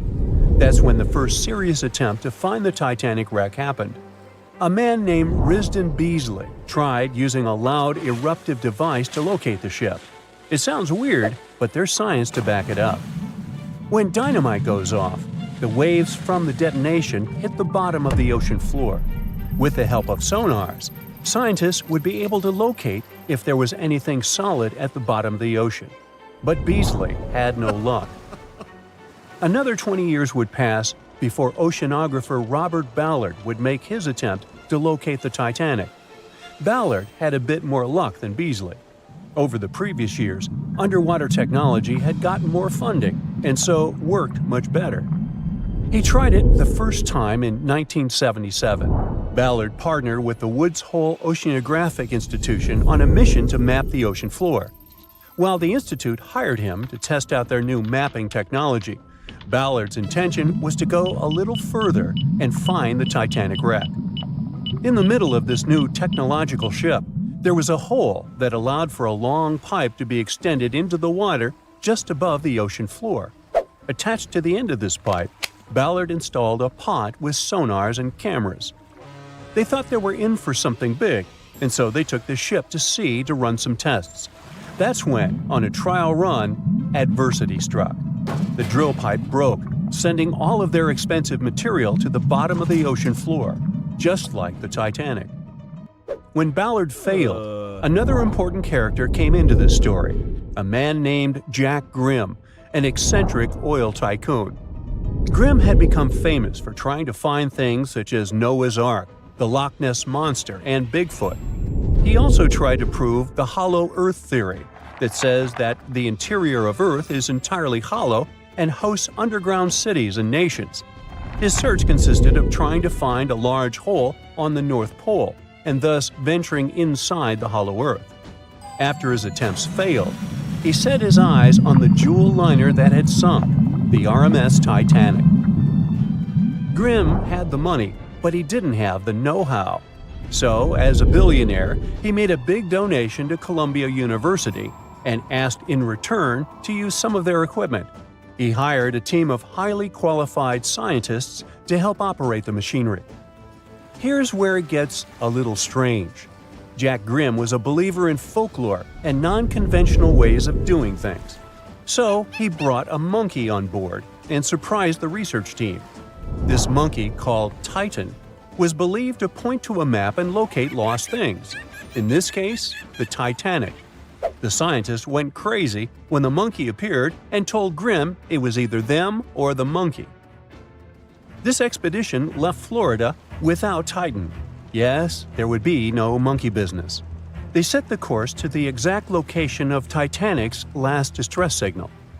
They arrived, examined every inch of the ocean floor, but still found nothing. Grimm's first expedition lasted 3 weeks, but unfortunately, they found absolutely nothing. They tried a particularly good search method known as mowing the lawn, where they mimic such movements to map every inch of a larger area around Titanic's distress coordinates. The reasons for failure were important defects in the equipment and terrible weather. That's when that prior searcher of the lost Titanic came back into the picture, Robert Ballard. He didn't have the millions Jack Grimm had, but he had one thing going for him. The marine geologist was working closely with the U.S. Navy to locate 2 nuclear submarines which had sunk in the 1960s. Ballard himself says he was living 2 lives, one as a researcher and the other as a Navy intelligence officer. The deal was simple. He'd have a green light to search for the Titanic after he found the 2 missing submarines. To find Thresher and Scorpion, he used an unmanned submarine vehicle called Argo. Argo was like a little snow sled. It was attached to a bigger ship that sailed above the water. Argo was connected to the ship by a long cable, and it was piloted by a team on board. The sled had sonars and cameras that provided real-time imaging of the ocean floor, so it was a real advancement on other attempts. After much thinking, he had a eureka moment. He supposed the force of the wreck should have left a comet trail that led back to the ship. While searching for the Titanic, most people had tried to find the ship itself. But until then, it had been trying to find a needle in a haystack. That's why Ballard's logic was so brilliant. He needed to invert the order. He had another obstacle on his hands: time. He could only look for the ship after finding the lost subs. And by the time that happened, he had 12 days left. He teamed up with another scientist, and they applied the mowing the lawn method to map the ocean bed. Another important piece of information that most researchers left out was that there was a sea current moving south on the day of the disaster. This meant that the debris field should be south of the distress signal coordinates. To save time and resources, he would do a quick reconnaissance of the ocean floor, spacing lines more than 3 miles apart to look for debris fields. He also relied more on the camera visuals than on the sonar signals. His team took turns piloting Argo and watching the video. Days rolled by, with nothing but the empty ocean floor showing up. Until the rocks they were used to seeing started to look like man-made debris. Suddenly, there it was, the Titanic's boiler. Ballard was right. The debris field would take them back to the ship. After 73 years of searching, they had finally found the Titanic wreck. April 14, 1912. The dark night was filled with horrible sounds of a giant metal vessel breaking into two. The largest ship of that time collided with an iceberg that was on its way. The Titanic, one of the biggest stories of the 20th century that people still talk about. The starboard side of the giant vessel brushed up against the iceberg. It was 11:40 p.m. when things started going wrong. This iceberg caused enough damage for at least 5 watertight compartments in the hull to start filling with water. The crew immediately began a brief investigation to see if they could do anything and fix things. They had no one to rely on, all alone in the darkness of the cold night, far away from the land. The North Atlantic Ocean, around 400 miles south of Newfoundland, Canada. They needed time to figure out how to bring people to safety. They had some time, true, but not enough. If you watched the movie, you know the ship didn't plunge immediately after the icy doom had happened. The whole process lasted a good 2 hours and 40 minutes. But the situation was hard. There were 2,200 people to take care of, including crew and passengers, and things happening on the ship were chaotic. The chief designer, Thomas Andrews, soon realized they wouldn't be able to stay afloat. By midnight, the entire crew had begun preparing the lifeboats for launch. They had 20 boats with space for only 1,178 people, which was just a bit more than 50% of the people on board. The order was to get women and children to safety first. Crewmen were there to row and guide the boats. The scene over the next 2 hours gradually started escalating. The crew members had a task to wake up passengers and warn them something bad was happening. They wanted to place them into a fleet of lifeboats as soon as possible. At 12:15 a.m., some crew members sent out a distress signal. A steamship called Frankfurt was among the first ones that received the message and responded, but they were about 170 nautical miles away. Some other ships also got the message and offered their assistance, but sadly, they were too far away as well. At 12:20 a.m., the Cunard liner Carpathia got a distress signal from the Titanic and changed its course right away. They were 58 miles away at the time, and it would take them more than 3 hours to get there. 20 minutes later, the crew was lowering the first lifeboat. It was carrying only 27 passengers, although it had room for 65. Many of the lifeboats that were launched first were well below capacity. Crew members were worried, thinking the Davids wouldn't be able to hold a fully loaded lifeboat. And in the beginning, many passengers were just too afraid to leave the ship. They still thought Titanic was unsinkable and couldn't imagine the scenario that was going to happen 1 to 2 hours later. The crew was firing the first of 8 distress rockets. Unsuccessful. No one was close enough to help. By 1:20 a.m., they lowered 10 lifeboats. Number 8 had only 28 people in it. One of the passengers on the number 10 was 9-week-old Melvina Dean. She would later become the last survivor who lived until 2009 and turned 97. It was 2 a.m. already. 3 of the collapsible boats were the only lifeboats that remained on the ship. The bow of the vessel had sunk low and had tipped far under the surface. People around it could now clearly see stern propellers above the water. Crew members were lowering collapsible lifeboat D from the roof of the officers' quarters with over 20 passengers in it. As the ship's bow went under, the water was washing collapsible A from the deck. Those 20 people were struggling because their boat was partly filled with water. As crew members were trying to release Collapsible B, it fell. Before they righted it, the water swept it off the ship. 30 passengers still managed to find safety on the overturned lifeboat. At 2:17 a.m., the ship's wireless operator decided to transmit one last distress call. A minute later, the light on the ship finally went out. Titanic and all left on board plunged into darkness. The bow continued to sink, and the stern was rising higher above the surface, which placed great strain on the midsection. Horrible sounds were filling the night. Titanic, this massive, legendary ship so many people placed their hopes in and were excited about, broke into two between the third and fourth funnels. Reports would speculate it took about 6 minutes for the bow section to reach the ocean bottom. The stern settled back in the water before it rose again into a vertical position. It remained in this situation until it finally disappeared into the ocean. At 2:20 a.m., the stern apparently retained air inside, and water pressure crushed it as it went down. The stern landed about 2,000 feet away from the bow. People consider the Titanic the fastest ship in the world. They thought it was unsinkable because 4 of its compartments could be flooded, and that still wouldn't cause a critical loss of buoyancy. Its life was problematic since its beginning. While the ship was leaving port, it moved within a couple of feet of the steamer New York. It managed to safely pass by, which was a huge relief for all those worried passengers massed on the ship's decks. Titanic sailed off on the 10th of April. Its first journey was across the highly competitive Atlantic route. On the launch day, the Titanic became the biggest movable object in the history of humankind.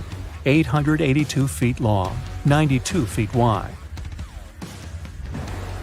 Not that big if you compare it with today's ships. The biggest cruise ship in the world today is Royal Caribbean's Symphony of the Seas, which is roughly 5 times the size of Titanic. If you put that ship in a vertical position, it would be nearly as tall as the Empire State Building, which is 1,250 feet without antennas. But Titanic was a huge attraction back in its time. At one moment of their journey, they stopped in France, after which they made another stop in Ireland. Once the final passengers boarded, the massive ship set out at full speed for their final destination, New York City. 4 days after the beginning of its journey, Titanic failed to divert its course from a huge iceberg, the story we all know about. Only 700 people survived, and most of them were women and children. The night was extremely cold, 1 hour and 20 minutes after Titanic had gone down to the bottom of the ocean. Survivors weren't even sure someone was coming to save them. Finally, they saw the light. It was Carpathia coming towards them. They came for the people in the lifeboats. The crew brought them aboard and pulled a handful of other passengers out of the water.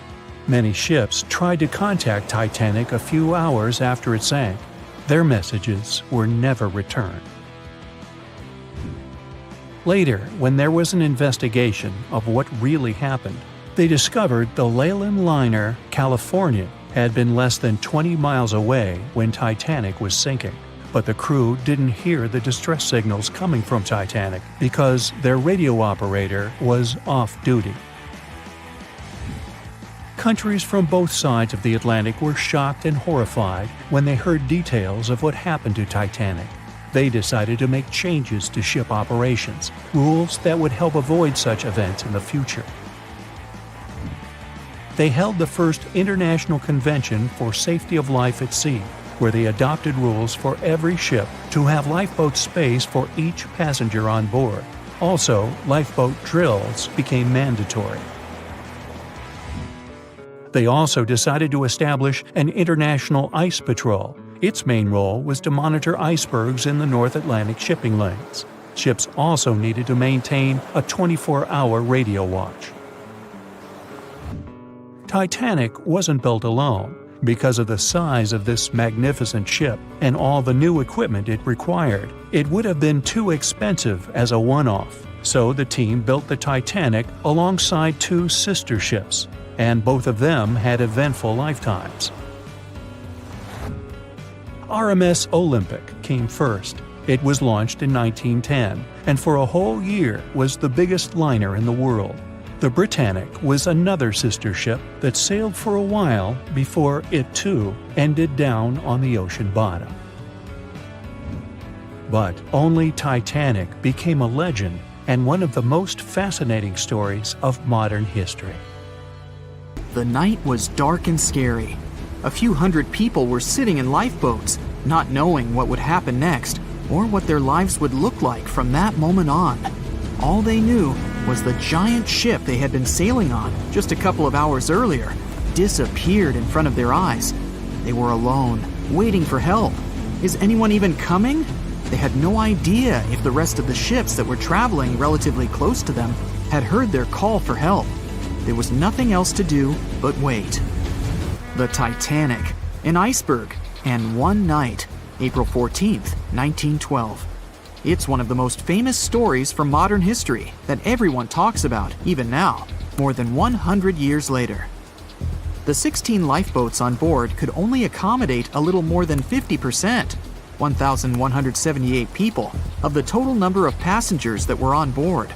And many of them were still half empty. In one of them, there was a little 2-month-old girl, Milvina Dean, the youngest passenger on board the giant ship. Her parents had decided to leave England because they wanted to build a better life in the United States. Her father had some family in Kansas, and he hoped they could start their own business there. The Dean family didn't actually choose to be on board this giant legendary liner, but because of a coal strike, they got transferred there, so they boarded it at Southampton as third-class passengers. Milvina's father felt when their ship hit the iceberg on that cold and seemingly peaceful night. He immediately went up to investigate. When he saw that people were panicking and that the crew members were giving warnings on the actual danger of the situation, he rushed to their cabin to find his wife. He told her to dress the children and quickly go up on deck. The crew members gave the order to get the lifeboats ready and start transferring women and children there first. It was a chance for at least some family members to get to safety. Milvina, her mother, and her brother got in Lifeboat 10. They were among the first off the liner out of the 706 crew members and passengers who managed to escape the sinking ship. Later, the liner called Carpathia heard their call for help, came for the passengers, and took them to New York. Her father, unfortunately, stayed behind them and didn't manage to save himself. Milvina grew up in Ashurst, England, which wasn't far from where she set sail on the ship. She spent her life working as a secretary and an assistant in small businesses in Southampton. She never married. Milvina always used to say she never spoke about the whole Titanic thing because she remembered nothing about it, so she didn't want people to think she was just drawing attention to herself. But in 1985, a French-American team got together and located the wreck of the Titanic. It was around 370 miles east of Mistaken Point, Newfoundland, in water that was more than 2 miles deep. That's when they confirmed the ship split in two. For decades, people believed the ship sank in one piece. They thought the only significant damage was the damage the hull got from its contact with the iceberg. In reality, it broke in half, right between its third and fourth funnels. It happened shortly before the ship disappeared under the surface of the water, and the whole thing, starting from the moment when they hit the iceberg, lasted around 2 hours and 40 minutes. People didn't pay that much attention to the Titanic until this team of researchers found the wreck. In the last year of her life, she sold some of her family's possessions at auction to pay for her stay in a nursing home. The items she sold also included a suitcase filled with clothes that her family got when they arrived in the US, and compensation letters her mom got from the Titanic Relief Fund. The compensation letters outlined the financial aid that certain passengers received who had survived the loss of their loved ones. She lived until the age of 97 when she caught pneumonia. She was the youngest of the 705 people that survived the whole event. The Titanic was the world's largest ship. Since it was so big, some thought the vessel should have had 4 exhaust stacks. But Thomas Andrews, the man who designed the ship, believed that only 3 were necessary. So, the Titanic basically had one purely decorative stack. 2,200 people were on board when the ship sank. There were 908 crew members, and the maximum number of passengers on board, which was 3,500. As you probably saw in the movie, there were different classes of passengers. The estimated overall wealth of those in first class was about $500 million, and researchers estimated $6 million worth of things went down to the ocean bottom, together with the ship. In first class, this liner was a place of luxury. It had 4 restaurants, 2 libraries, 2 barber shops, reading rooms, and a photographic darkroom on board. There was also a heated swimming pool, but only first-class passengers could use it, at a price of 1 shilling a time. The ship also had Turkish baths and electric baths, and passengers could use each for 4 shillings at a time. The cost to build this massive giant was $7.5 million, but that was back in 1912. Today, it would be about $200 million. First-class tickets cost $2,560 at the time, which is today's equivalent of $61,000. What would you get in these expensive cabins? A sitting room, 2 bedrooms, 2 wardrobe rooms, and a bathroom. Would you pay that much for those luxuries? Teams of researchers still haven't explored many areas on the Titanic. It's still very, very hard to access them with underwater vehicles. There was a lifeboat drill scheduled for the same day the Titanic sank, but it was called off for some reason. The crew had done just 1 lifeboat drill, and that was when the ship was still docked. But even if the crew members had been properly trained and each lifeboat had been filled, the capacity was still not enough to save each and every passenger. The Titanic was the biggest movable object in the world at that time. On May 31st, 1911, its immense hull made its way down the slipways and ended up in the River Lagan in Belfast. Over 100,000 people were there to see the launch, which took just a little more than a minute and went off without a hitch. The people who were in charge of the ship immediately towed the hull to a mammoth fitting-out dock. Thousands of workers spent most of the next year there working hard, building the decks and constructing all those luxury interiors that gave the Titanic its specific look. They were also installing the 29 giant boilers that would power the ship's 2 main steam engines. All that to get the title unsinkable. The ship had more than just one fatal flaw. You may have heard of one of its design flaws. The airtight bulkheads weren't completely sealed on top. This allowed water to flow from one compartment to another, which eventually sank the liner. And Titanic had more flaws. High sulfur content, cold temperatures, and high speeds largely affected the steel of the vessel's hull and the iron of its rivets. The steel here shattered, while the rivets popped out relatively easily.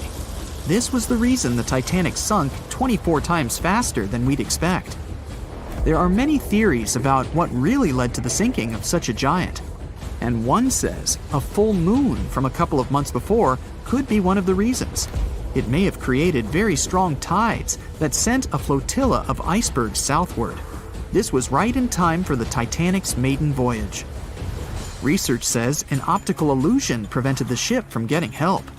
One famous British historian, Tim Moulton, thought the atmosphere on the night of the sinking created specific conditions that made it very hard for the crew members to spot icebergs. They partially caused something called superrefraction. The extraordinary bending of light causes miraging, and several ships in the area recorded it.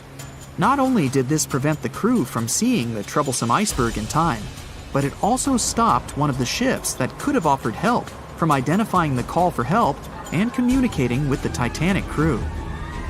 Also, some say the ship was traveling too fast. From the start, they blamed the skipper for sailing such a big liner at such a high speed, 22 knots, through the cold and unpredictable waters of the North Atlantic, which was full of hidden icebergs. April 1912 marked one of the most terrible tragedies in the history of the world. The most unsinkable vessel, the pinnacle of engineering at that time, the huge Titanic, sank. On that dark, moonless night, the ship had many chances to save its passengers. There was another ship just a few miles away that could have saved the Titanic, but it didn't. It wasn't a phantom ship, and it's not some legend or a theory. This is a documented reality. There are records and witnesses' statements confirming this. But why didn't this ship help? Let's find out what happened that night by looking at these events from 3 different points of view. Let's start with the Titanic version. 11:30 p.m. The moon hides behind black clouds. Visibility is bad. Everything is calm on the Titanic. Under the captain's guidance, the communications operator stays in touch with the mainland through the radio. At this moment, some stranger breaks into the frequency, interrupting the operator's communication. It's unclear what this strange man wants and what he's talking about. The operator doesn't try to figure it out. He shouts at the guy, demanding him to disconnect. The connection is interrupted. At 11:40 p.m., the Titanic crashes into an iceberg. The ice breaks the hull. Water begins to flood the lower decks. Nobody is panicking yet. 20 minutes later, at midnight, the ship's crew sends a distress signal through the radio frequency. Few people understand how bad the situation really is. After 20 minutes, at 12:20 a.m., they start lowering lifeboats with passengers. At 12:25 a.m., they receive a response to the distress signal. This is RMS Carpathia. Their captain reports they're already sailing at maximum speed towards the Titanic. But the problem is that the crash site is 58 miles away. This means Carpathia will only be here in 4 hours. At 12:45 a.m., the sinking ship's crew release rockets into the air. These flares are one of the main reasons for the terrible fate of many passengers, but more on that later. 90 minutes later, the Titanic's deck breaks and the ship dives underwater. At 4:10 a.m., the Carpathia finally arrives at the shipwreck location. The crew members make heroic efforts to save all the people. They take 705 survivors on board. At this moment, another ship appears. It's SS Californian. The Carpathia sails towards the New York coast with all the people. The Californian floats in search of passengers and finds nothing but wreckage. The ship was only a few miles away while the Titanic sank into the icy water. The Californian could have saved these people, but did nothing. Its captain, Stanley Lord, made one of the most terrible acts that a sailor can allow. He didn't help a sinking ship. When the world found out about all this, they detested Captain Lord. They couldn't bring charges against him, and the trial didn't punish him. But his career was ruined entirely, as no other ship company would hire him. Despite this, he never confessed he had been guilty. Before he passed away, the captain said it hadn't been his fault. If this was true, then what happened there? This brings us to the Californian version. It's the night of April 14th. The Californian is sailing in the cold waters of the North Atlantic. The ship gets into a section with a lot of icebergs. At 10:10 p.m., Captain Lord stops the ship. It's too dangerous to move around this area, as they can damage the hull. At 11 p.m., the ship starts drifting. It's impossible to move in such conditions with such poor visibility. The captain knows that the Titanic is coming here, so he orders the radio operator to warn the ship about the danger. Radio operator Evans turns on the receiver and tries to contact the Titanic. He spends about 30 minutes on it. The connection is finally established. At this moment, the Titanic radio operator is speaking with the mainland. Evans interrupts this conversation and tries to warn the ship about icebergs. The operator doesn't understand Evans' words. He's annoyed because Evans broke into the channel so brazenly. He shouts at Evans and cuts the connection. Tired, Evans turns off the receiver and informs his superiors about the incident. It's still a mystery how the captain reacted to this news. He probably thought the Titanic knew about the danger. He lets Evans go to bed. If Evans hadn't turned off the radio and waited 1 hour, he would have heard a distress signal from the Titanic. But you shouldn't blame him. At this point, he has no official reason to stay at the transmitter. Evans is too exhausted and can't fight drowsiness. So, Evans goes to bed. The Titanic begins to sink. Its captain sends a distress signal. The operator on board the Carpathia catches it, but the Californian doesn't, since the receiver is turned off. Captain Lord can't sleep. He feels that something is wrong. Meanwhile, the Titanic is rapidly sinking under the water. The captain gives the order to launch rockets into the air. And here is where one of the critical mistakes takes place. They release warning lights, but they are not red. The crew forgot to take red rockets on board for some reason, so they lit up the sky with a bright white light. If you need to send a distress signal, you need to release red lights. Captain Lord sees these lights, but doesn't perceive them as a cry for help. It can't be that there are no standard red rockets on such a massive ship as the Titanic. But, unfortunately, it can. Captain Lord thinks the Titanic is sailing away. Perhaps there is some unknown reason behind those white lights, but he doesn't really know. So, Captain Lord has no idea that the Titanic is sinking. He still decides to contact the ship, but this time, not through radio communication. Captain Lord doesn't wake up the radio operator and sends a signal to the Titanic through a signal lamp. It's important to understand that many old-school captains didn't take radio communication seriously. They didn't understand the value of this technology.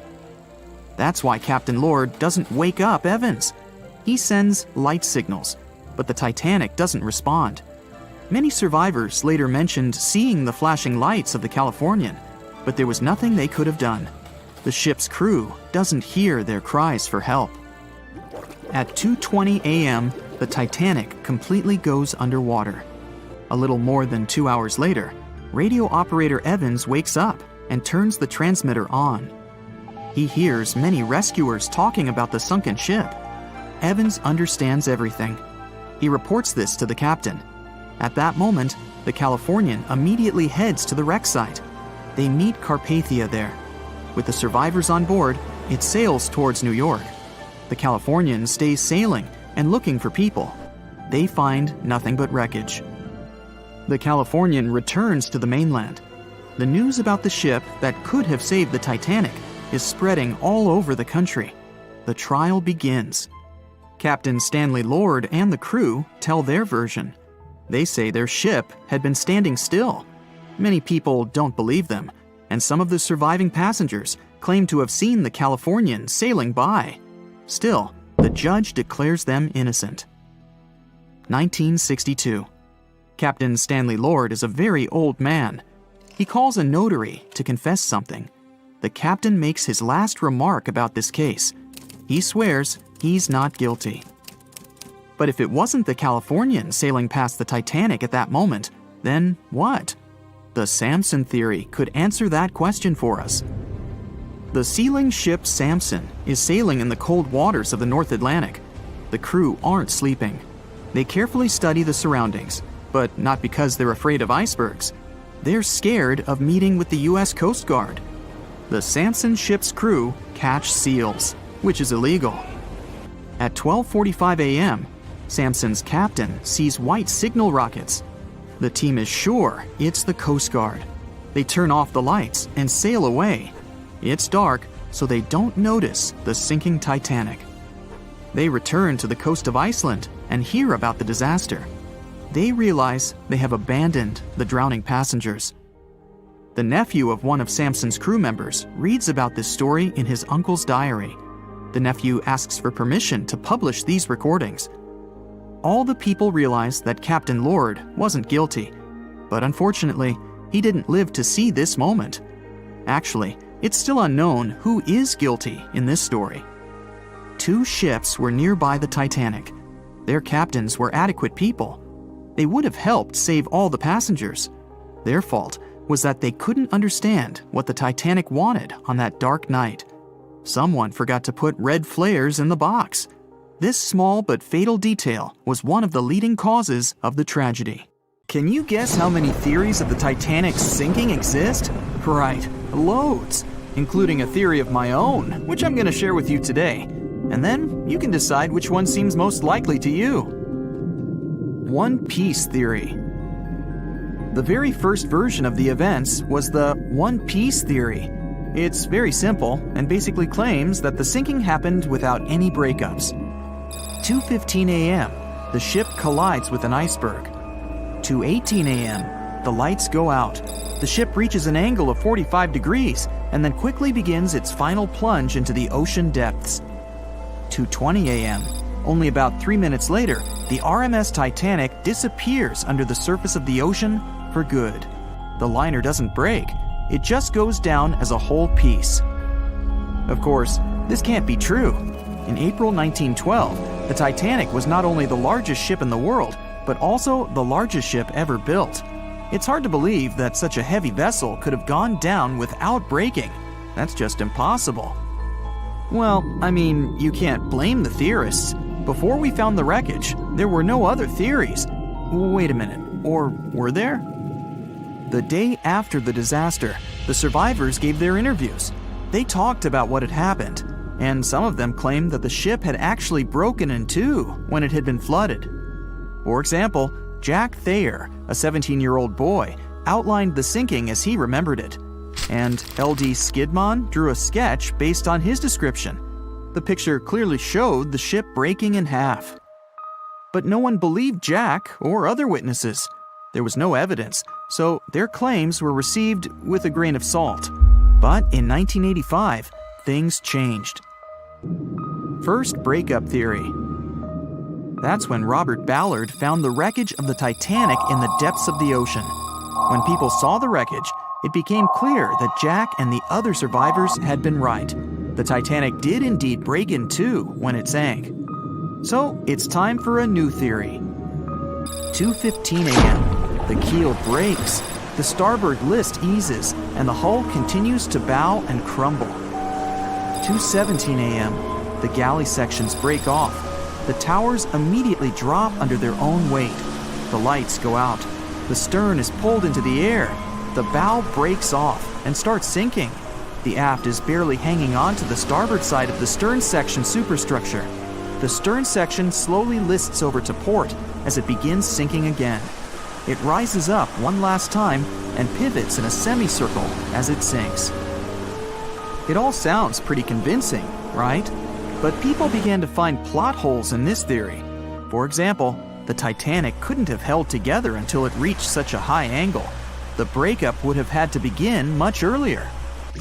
This only meant there was still a vast field for research and speculations. So people started to come up with their own possible scenarios. How about we look first at the ones no one likes? V-break and Aaron 1912 V-break.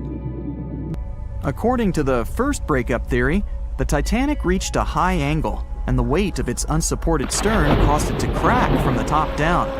But it's physically impossible. So, are there any other ideas? In 2006, Roger Long, a naval architect, decided to research a so-called V theory. 2:17 a.m. The breakup begins at a shallow angle, perhaps as little as 11 degrees. The upper structure fails and starts to crack. At this moment, only its double bottom is holding the Titanic together, but it starts to bend under the strain too, failing the ship. Water is pouring through the crack. It increases the weight in between the two sections, bending the Titanic the other way and pulling it into shape somewhat resemblant to the letter V. The upper decks get mangled and bent together. The bow heads for the bottom, and the stern is the last to sink. This theory has since been disproven many times, though. Roger Long believed it because the broken edges of the upper decks in the Titanic's bow section were all mangled and crushed. However, we have learned that it happened because of the so-called hydraulic downburst, the force of the water crashing into the deck as the Titanic hit the ocean floor. Another V-break theory states that the bow had risen out of the water after the break. This theory was mainly peddled by one former Titanic enthusiast. But not only has this theory been proved to be physically impossible due to the bow's incredible mass, it was also inspired by incorrect information. Remember Jack Thayer? Well, it was based on his sketch and the words of a couple of passengers. But the truth is, none of them had ever seen the Titanic break down like this. Jack himself even stated in an interview that the sketch was completely out of context to what he had actually seen. It was drawn by a passenger on the Carpathia, the ship that received the Titanic's distress signal and came to its aid. It couldn't be used as evidence. Now that we know this, let's move on to the theories that most people believe in. James Cameron's banana peel theory. Who hasn't seen the legendary movie about the Titanic, right? It became the leader of the 70th Academy Awards ceremony in the number of nominations and awards, and deservedly so. But did you know that James Cameron had been interested in the Titanic for many years and studied the ship's history? His books and research are very detailed, and he even came up with his own version of the events. It's called the banana split theory, and this is actually what you could see in the movie. Here's how it goes. The Titanic reaches a 23-degree angle and fractures down to the keel. The double bottom acts as a hinge as the stern falls down. When the double bottom fails, the bow and the stern separate. The stern lists to port, standing vertically, and then begins to go underwater. This theory is the most scientifically accurate one, along with Roy Mengat's theory. Wait, who's Roy Mengat? Mengat theory. Roy Mengat was an engineer who came up with the most plausible theory for the time being. 2:17 a.m. The lights go out on the Titanic. At this moment, the ship is at an angle of 20 to 23 degrees. Suddenly, the vessel snaps in two just around the third funnel. It causes the stern to settle into the water. The keel fails first. The draft and lower hull are crushed and break apart. Water surges into the bow and stern of the ship through the huge cracks, causing the bow section to sink beneath the waves. The stern rises up to the angle of 70 to 90 degrees, and then it sinks too.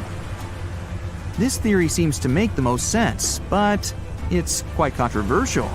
The survivors who saw the breakup stated that the stern had settled back with the bow completely missing. Mengat's theory, however, contradicts that statement, while James Cameron's scenario takes this into account. Are you thinking what I'm thinking? The truth must be somewhere in the middle. My version. Now, as promised, I'll provide you with my version of the events. Well, it's not really my theory, more like a combination of Roy Mengat's and James Cameron's ones. I believe that James Cameron was right about the breakup. 2:17 a.m. The ship is at a high angle. The lights go out. Then it snaps into two pieces. The bow starts sinking. The double bottom is still attached to the stern for a minute or so. Once the double bottom fails, the two parts separate and the bow goes down. Then, as Mengat said, the stern rises up at a high angle, and then it begins to sink vertically. It might have actually happened because the survivors stated that they had seen a clean break. This means it couldn't be hidden. And they had also seen the stern staying vertically in the air for a long enough time, probably a few minutes, before disappearing. Anyways, all of these are just speculations. Regardless of how the Titanic broke apart and sank, it was a great tragedy. It's already been 110 years since the Titanic collided with an iceberg and sank. Did you know that in 2022, the Blue Star Line Company is completing the construction of an exact replica of the Titanic? Called the Titanic II liner, the ship will be sent sailing along the same route with 2,400 people on board. Let's hope that everything goes well for them. Meet Arthur John Priest. No, he isn't famous for being a painter or for discovering some long-lost treasure. He didn't invent some cool gadget or break any world records. No, Arthur John Priest is famous simply for being unsinkable. Proving one can be both lucky and unlucky at the same time, Priest was involved in and survived several mishaps at sea, including the fateful maiden voyage of the Titanic. Priest was not a rich man interested in sailing for pleasure. He was part of the working class, employed as a stoker or fireman, stuck for hours within the hot bowels of large steam-powered vessels. His job was dirty and difficult. He was responsible for keeping the furnaces lit, feeding them coal to ensure enough steam was produced for the engines to work. He had to be careful about not overheating the system or setting fire to the whole ship. The furnaces had to be carefully watched and constantly fed. He breathed it all in a while, working and fighting with the sweat and the dirt.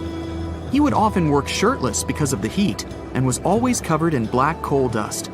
And when he finally had a break, his shared living quarters were nearby in the same part of the ship. He must have been good at his job, though, because he had no trouble finding work. But wherever he went, bad luck seemed to follow. The first incident was a mild one. As a young man, Priest worked on the RMS Asturias. The passenger liner first set sail in 1907, traveling between Southampton in the UK to Buenos Aires in Argentina. At some point during its maiden voyage, the ship suffered a small collision. The damage was bad enough that the ship returned for repairs. Thankfully, there were no reports of any serious injuries. Priest, unfazed, simply went to work on another ship, but his bad luck lingered on the Asturias. In 1914, the Asturias became a hospital ship, helping care for sick men and women around Europe while bringing them home to England. But in March 1917, at just around midnight, the ship was struck by a foreign object. Its hull was breached and the engine room flooded. The captain ordered everyone to abandon the ship, sending crew, patients, and health staff scrambling for the lifeboats. The vessel was still moving, powering through the water because the main controls, located within the flooded engine room, could not be turned off. The captain refused to leave the ship while people were still trying to escape. He was able to aim the Asturias towards Bolt Head, where it finally hit land and couldn't sink. The remaining lifeboats were lowered and the final survivors made it to safety. When they studied the damage on the ship later, the Asturias was declared a total write-off. It might be hard to pin this particular disaster on Priest. After all, he wasn't even on the ship at the time. But it seemed that many of the ships on which he served were destined for trouble. His bad luck followed him to his next job on the RMS Olympic, a massive ocean liner. The Olympic was big. In fact, it had been designed and built as part of the fleet that included the Titanic. But with size came sacrifice. The Olympic was great at moving in one direction, but very difficult to handle when it needed to turn. It was September 1911. The Olympic was trying to alter its course. The Hawk, a smaller ship sailing nearby, didn't give the larger vessel enough room to maneuver, and the two slammed into each other. Because the Hawk was engineered to deal with potential confrontations when out at sea, its reinforced bow tore through the Olympic. Two large gashes appeared on the ocean liner's side.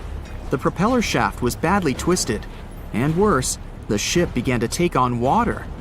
Somehow, the Olympic made it to shore without sinking, and nobody was seriously hurt. Priest had no idea that this was just a small taste of what his future held for him. He next found employment on a brand new ship, a better ship, an unsinkable marvel that was said to be the biggest vessel to have ever been built. Yes, he was going to work on the Titanic. And what a job! It took 29 boilers, requiring 850 tons of coal a day to produce enough steam to power the Titanic. Priest was just one of 150 stokers toiling away in the ship's underbelly, keeping those fires burning day and night. He made around $30 a month. But on April 14, 1912, he would find himself flung from a world of extreme heat to one of blistering cold. At approximately 11:35 p.m., the crew spotted an iceberg. The Titanic tried to avoid it, but the alarm had been sounded too late. 5 minutes later, the two collided. The iceberg tore through the hull, and the once watertight compartments inside were badly ruptured. As the cold Atlantic water flooded in, the ship began to sink. Distress signals were sent, but the closest ship, the Carpathia, was over 3 hours away. In the dark of night and stuck in the middle of nowhere, the crew and passengers panicked. Those who could scrambled for the lifeboats. Others jumped into the icy waters. In total, only 706 survived that terrible night. Priest, at the time of the collision, was down in the ship's lower quarters. He was on break, relaxing from a hard day of work. And as the ship went down, so did his chances of survival. He and his fellow workers were in the most dangerous position on the ship. They had to make their way through a maze of corridors and gangways, some of which were flooded, in a mad dash to the deck. and then they faced the frigid water, jumping in and desperately swimming to safety. The ocean was so cold that Priest even suffered frostbite before finding his way onto a lifeboat. He was one of only 44 stokers to survive that night. After an experience like that, most of us would never set foot on a boat again. But Priest had to work. His next job also ended in disaster. He was offered employment on the HMS Alcantara. It went down in 1916, and Priest was again one of the few to make it to safety. He was badly wounded in the process. But he kept pressing his luck, and his next job as a stoker may have felt eerily familiar. He would be working on a ship built by the same people behind both the Olympic and the Titanic. And this ship, named the Britannic, was the biggest of the three. It was also believed to be a superior vessel, fitted with new safety features after the Titanic sank. For example, it had 48 open lifeboats, 46 of which were the largest ever used on a ship before. 2 of these were even motorized and equipped with special communication devices. The good news? The Britannic survived its first trip without incident. It was already doing better than the Titanic ever did. However, on November 21, 1916, the Britannic was shaken by a loud explosion while traveling through the key channel in the Aegean Sea. The hull was damaged, and some of the compartments began to fill with water. But, unlike the Titanic, the Britannic had been designed for just such an emergency. It had been fitted with 5 watertight bulkheads. Intact, these would help keep the ship safe and floating for a much longer period of time. But there was one issue. Portholes along the lower decks had foolishly been left open. As the ship tilted, the portholes let in water, which flooded the Britannic and hastened its descent into the sea. This effectively made those watertight bulkheads useless. The ship was going down fast, much faster, in fact, than the Titanic had sunk. 35 of the lifeboats were successfully launched, saving most on board. Of the 1,066 passengers and crew, 1,036 survived. Priest, his luck intact, was one of them. And yet, he still wasn't done with a life at sea. He accepted a position as a stoker on the Donegal. It was a smaller passenger ferry that had been converted for use as a hospital boat. In April 1917, it was struck by a foreign object while fleeing an unsafe situation, and though he suffered from a head injury, Priest was again one of the survivors. It took experiencing 2 collisions and 4 sinkings before Priest was finally ready to retire. In fact, he reportedly said he only gave it up because no one wanted to sail with him. Can you blame them? He would live out the rest of his life on dry land in Southampton, England, with his wife Annie and their 3 sons. But Arthur John Priest would always be remembered as the unsinkable stoker. It was September 12, 1990. In those times, way before instant messaging and Zoom calls, a little girl was looking for pen pals. Zoe was aboard a ship from England to Belgium on vacation with her parents. She was only 10 years old at the time, but was a very clever schoolgirl. She took a piece of paper and started putting some words together. She introduced herself, then wrote about how she liked ballet and playing the flute and the piano. Of course, she couldn't help but mention her 2 adored pets, a little hamster she called Sparkle and her fish Speckle. She also put down the address at which she could be reached in case someone was interested in writing back to her. But alas, she was at sea. Who could she send this message to? An interesting idea came to her mind. She carefully placed her letter in a plastic bottle, tightly closed the lid to protect it from the water, and threw it into the sea. The little girl's excitement faded away over the years as she didn't receive a response. Maybe the bottle got stuck somewhere. Maybe it was swallowed by some big, scary sea creature. Or maybe the water actually poked through the plastic cap and destroyed her message. Many years later, on Christmas, a letter for Zoe was received at her parents' house under her maiden name. The postage signaled that the message was from Europe. It was from a Dutch couple, Piet and Jacqueline Lateau, who had found her delicate bottle and were very considerate to write back. They pointed out that they had found the letter among the debris thrown at the shore by the sea. Zoe's letter had been stranded for a staggering 23 years at sea and traveled for more than 350 miles to reach its final destination near Rotterdam in the Netherlands. That's quite a voyage for a small plastic bottle. A story similar to that of Zoe is the strange connection between two little boys. A little German boy named Frank Uzbek was on a boat traveling to Denmark when he got the same idea as Zoe. He was 5 years old at the time he put together a message and threw it into the unknown. The year was 1987. He got his response years later when he was 29. His letter, just like the one Zoe would send a couple of years later, had been at sea for 24 years. His message was found by a boy named Daniel Korotkin while he was on a walk with his parents on the Koronian Spit near the Baltic Sea. Daniel was lucky that his father knew enough German to translate the message. The unlikely friends eventually met via video call in 2011. Not all message-in-a-bottle stories have been explained away. In 2013, a Croatian surfer came across a damaged bottle while near the Adriatic Sea. The message it contained dated back to 1985, and it was from a man named Jonathan. The sender was eager for his letter to reach a woman named Mary, and he also expressed his keenness for her to respond. Since the letter was supposedly sent from Nova Scotia, the bottle had to have traveled a mind-boggling 3,700 miles. The message went from the Atlantic Ocean, entered the Mediterranean Sea, and reached the Adriatic shores in Croatia. The identities of neither John nor Mary were ever discovered. There are also messages in a bottle with wonderful love stories to share. This was the case for Ake and Paulina Viking. When Ake, a lonely Swedish sailor, placed a letter in a bottle and threw it in the Mediterranean Sea, he had no idea the piece of paper would eventually reach his future wife. This was in the early 1950s. The bottle was found by an Italian man who was inspired enough to give it to his niece, Paulina. After a year of back-and-forth letters being exchanged, Ake and Paulina eventually met and got married. Having decided to share their story with the world, they became somewhat of a celebrity couple for the time. They even shared video footage of their wedding with the world, and their story was featured in a bunch of newspapers.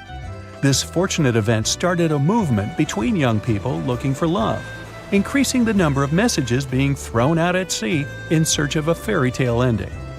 Not all the stories that started out like this eventually worked out, though.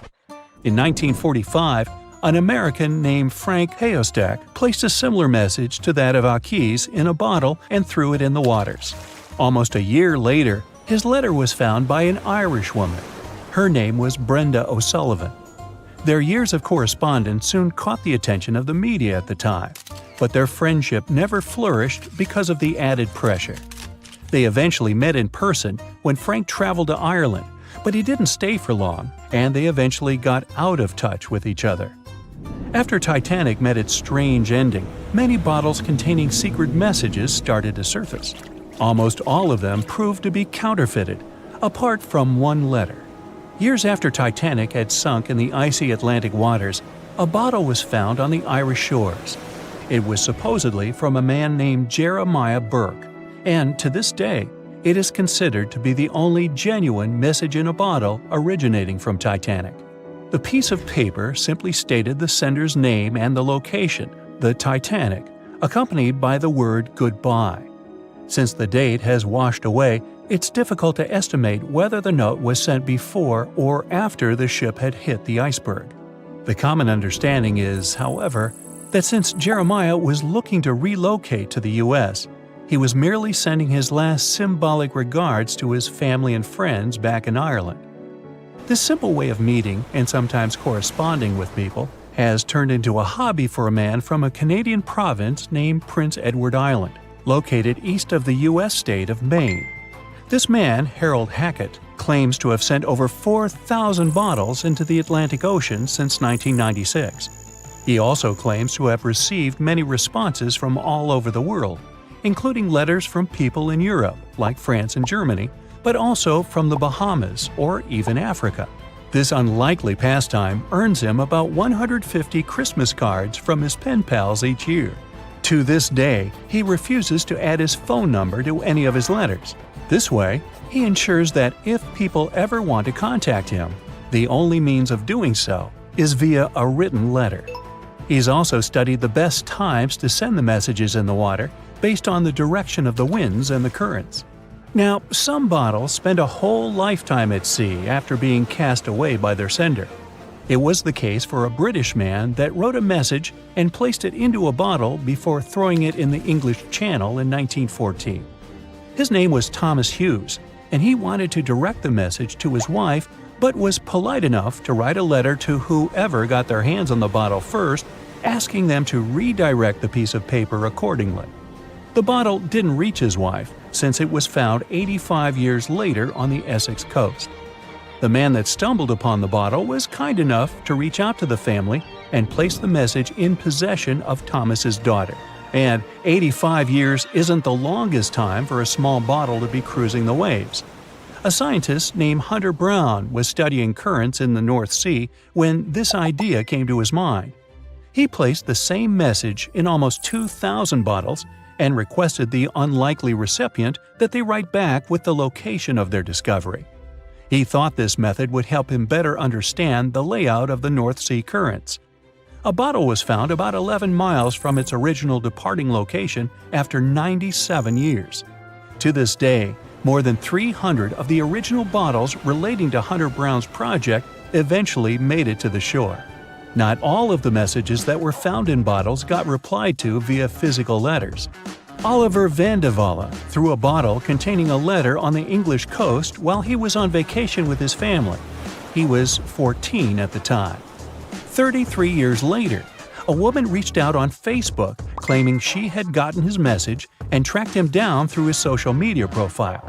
At first, he hardly remembered having placed the letter in the bottle, but he eventually recounted the events, even the fact that he sealed the bottle with candle wax to make sure it was leak-proof. And then there's Christina Aguilera and her bottle. No wait, hers is about a genie in a bottle. Okay, never mind. Staying in the water that's 70 degrees Fahrenheit for a long time definitely won't do your health any good. A water temperature of 50 degrees Fahrenheit is a nightmare. It feels much colder than the air of the same temperature. The passengers of the Titanic were in 28 degrees Fahrenheit water. Can you imagine how cold it was? Even the iceberg that the Titanic met was warmer. The water didn't freeze because of the high salt content. But what if the temperature had been higher? What if the Titanic had sunk in warm water, say 120 degrees Fahrenheit? Theoretically, this could have happened had the waters of the North Atlantic met a warm undercurrent from the southern part of the ocean on disaster day. But this heat wouldn't have been enough. The ocean area is too vast, and the temperature is too low at night. The warm undercurrent alone wouldn't have made a difference for people who were overboard. But if the Titanic had sunk in another place at one particular moment, perhaps then all people could have been saved, thanks to an incredible natural phenomenon. Now, on board everybody, our voyage to a parallel universe begins. It's a moonless night on April 14th through 15th. The Titanic crashes into an iceberg. Icy water floods the lower decks. The captain sends a distress signal. The nearest rescue ship, Carpathia, is 58 miles away from the sinking Titanic. At maximum speed, Carpathia will get there in 4 hours. That's quite long, even in warm tropical waters, since your body loses heat anyway. The Titanic begins to sink. The crew downs lifeboats. Some of the passengers jump overboard. The ship is going under the water. There are no boats left, so you jump along with other passengers. It feels as if you got inside a huge iceberg. The water is so cold that it's hard for you to move. You can't even scream because there's no air in your lungs. But at this moment, you feel a pleasant warmth coming from the depths. The heat rises above your knees and waist, then reaches your neck. Finally, you regain control of your muscles and can breathe deeply. You notice that all the other passengers feel the same warmth. The water becomes a little hot. It makes you happy. But in a moment, horror replaces your delight. The ocean begins to foam. And not because of the high temperature, but because something is rising from the ocean floor. You hear a heavy, low sound coming from the depths. It's not a sinking Titanic, but something bigger. You can see a huge iceberg nearby. It's melting, and a huge chunk is breaking off from it. 1 million bubbles appear on the surface. Then you feel something hit you in the leg. Thousands of strange lightweight rocks are rising from below. There are also massive plates among them. People use them as lifeboats. You climb on one of those rocks and look at the ship. It doesn't sink, since all the water is bubbling and pushing the vessel up. You take one of the small rocks and understand everything. It's pumice. An underwater volcano has woken up right under the ship. Thousands of tons of volcanic rock are floating to the surface. When it erupts, its magma shakes the entire space, heats the water, and destroys the seabed. But it doesn't result in anything destructive on the surface. The enormous pressure of hundreds of millions of gallons of water suppresses the volcano's power. Molten rocks of the Earth's crust are pressed against the seabed, and pumice rises to the surface. And here's why it happens. The upper part of Earth consists of many solid parts, tectonic plates. These plates collide with each other and divide. And when one part separates from another, the magma immediately comes up. So, all volcanoes are these unstable fault sites. If the Titanic had sailed over one of these areas during an eruption, many passengers would have been saved. Back in the parallel universe, you notice the Titanic starts sinking again. The water is no longer bubbling. The volcano has gone out. In a matter of seconds, the ocean turns icy again. Fortunately, you have your pumice lifeboat. This is enough to wait for rescuers. But let's imagine a situation with no underwater volcano and an iceberg. A situation when the water was warm from the very beginning. One of the engines in the motor compartment of the ship breaks down. Several pipes burst because of increased pressure, and now there's a crack in the ship's body. Water is filling the lower decks. The ship is sinking. People evacuate on lifeboats. There's less panic since the night is warm and no one is freezing. Each passenger gets a life jacket. The ship is breaking. You understand that you have to jump. The Titanic goes underwater. Many passengers fall overboard in horror. They dive into the dark ocean and immediately come to the surface. Panic and complete chaos take over. The ship disappears in the dark, and finally, it's all silent. A few minutes pass, and you notice there's no panic at all. The water is warm. Almost all passengers have life jackets. Someone is floating on the wooden shipwreckage.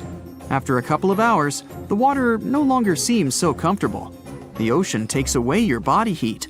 To keep warm, passengers swim closer to each other in a tight circle. Yeah, now it's quite possible to wait for another couple of hours till the rescuers come. People on lifeboats sail closer and take those who freeze on board. Passengers take turns, 20 minutes in the water, then 20 minutes in boats. It's essential not to take your clothes off. Even a wet outfit helps keep your body warm for longer. And when it seems that everyone is saved, somebody screams. A girl in a boat looks scared. She trembles with fear and points her finger into the black water. Passengers try to see what's there and notice a triangular fin. 1, 2, 3. There are so many of them. The noise of the sinking ship has attracted a group of sharks. And now they are circling the survivors, hoping to satisfy their hunger. They're swimming slowly. It doesn't look like they're going to attack. But you should keep your eyes open, as these fish are some of the world's most aggressive and dangerous sharks, the bull sharks. They can be agile, fast, and unpredictable. They don't swim in the cold waters of the Atlantic, but the water in this parallel universe is perfect for them. The sharks are strong and sturdy. They create the illusion of slowness to relax their prey.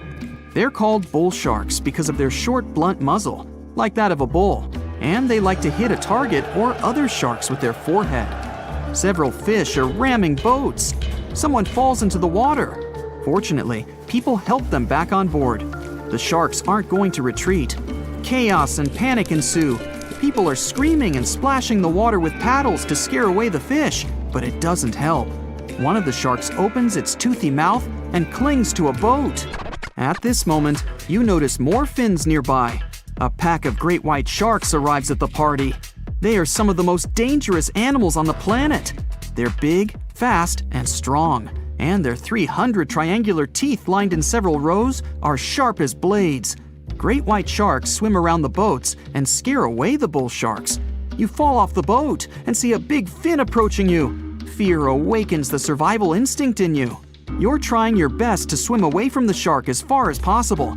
Of course, it's useless, since the shark is much faster and will definitely catch you. You feel your foot touching the shark's nose. The other foot gets into the toothy mouth. You scream in horror. After a second, the shark lets you go. Great white sharks rarely attack people. If they bite, it's just to test you. After all, the shark's favorite prey is seals. It simply loses interest if it realizes you aren't a seal. But if the shark is starving, it doesn't matter to it what kind of prey you are. Lucky for you, this one is not like that. Those survivors in the boats have almost nothing to fear either. Great white sharks don't attack them. They can push boats slightly, but only to test them. The great white shark is swimming away from you. But a bull one appears, and it looks like it's hungry. The shark is swimming towards you, opens its mouth, and a loud ship horn penetrates the water. This is the RMS Carpathia that has come to the rescue. All the sharks swim away scared. All passengers are saved. Back in our universe, another ship that had been nearby could have saved the passengers much earlier. But that's another story. Over a century ago, the Titanic struck an iceberg and sank to the bottom of the Atlantic Ocean. Of the 2,240 people on board, only around 700 survived. Since then, the tragedy has been the subject of endless movies, documentaries, and books. And though we've learned a lot about the ship and many of the people on board, we hardly know anything about the iceberg responsible for the catastrophe, especially anything concerning its size. But maybe we can find some clues. The Titanic was constructed by the White Star Line as part of its new fleet of passenger liners. At the time, it was the largest ship ever built, and it lived up to its name. The ship was 883 feet long, equal to 2.5 soccer fields placed end to end, and 175 feet tall, which is close to 10 giraffes standing on top of one another. From the waterline to the deck alone, the boat was 60 feet high.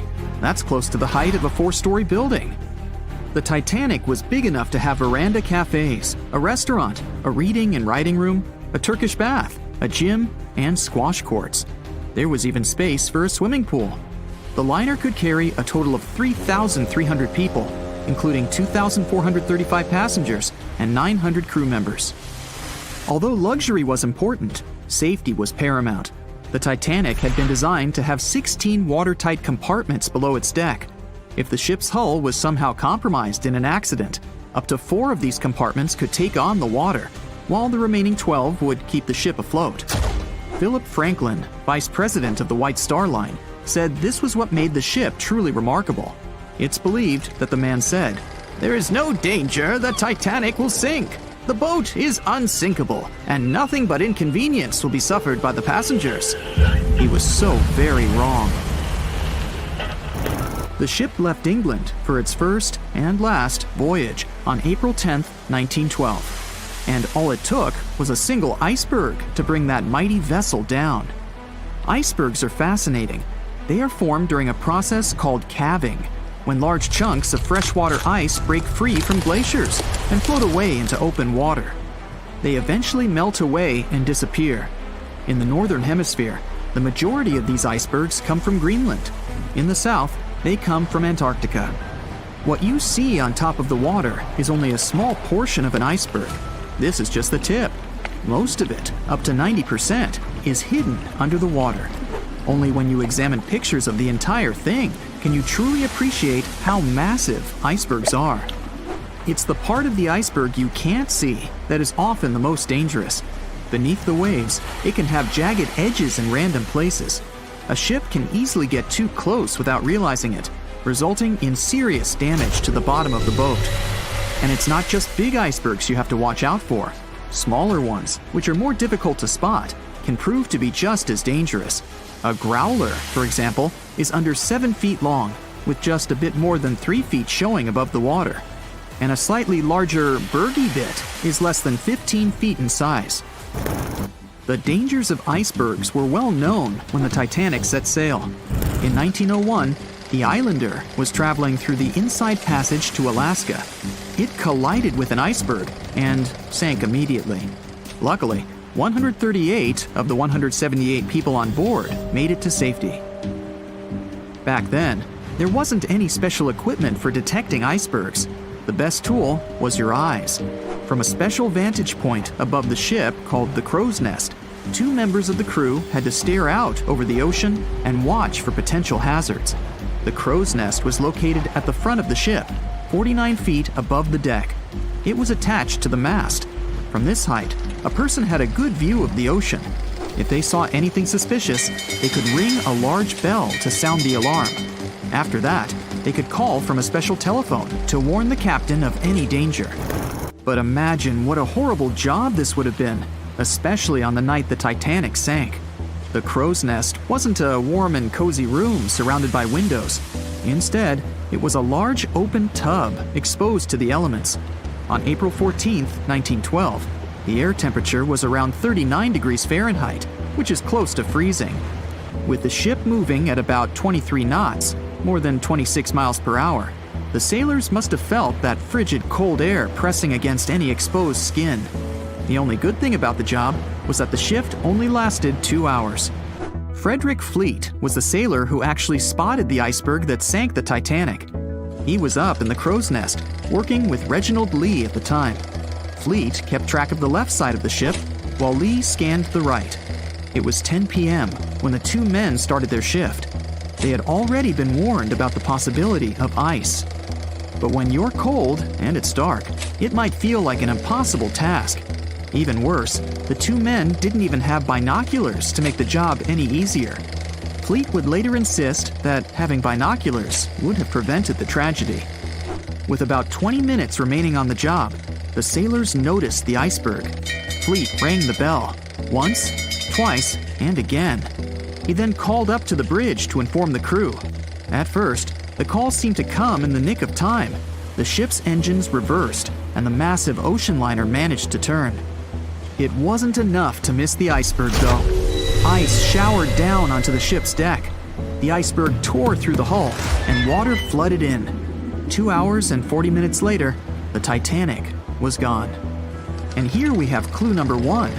The iceberg was big enough to be spotted with the unaided eye in the dark of the night without any binoculars. It was also tall enough for bits of ice to fall down onto the ship's deck.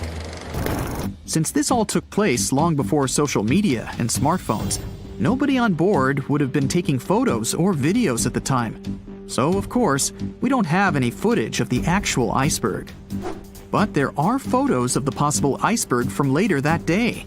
The SS Prinz Adalbert was sailing near the area on the morning of April 15, 1912. The steward on the ship had not yet heard about what had happened to the Titanic. But when he spotted an iceberg floating by, he was compelled to photograph it. Why?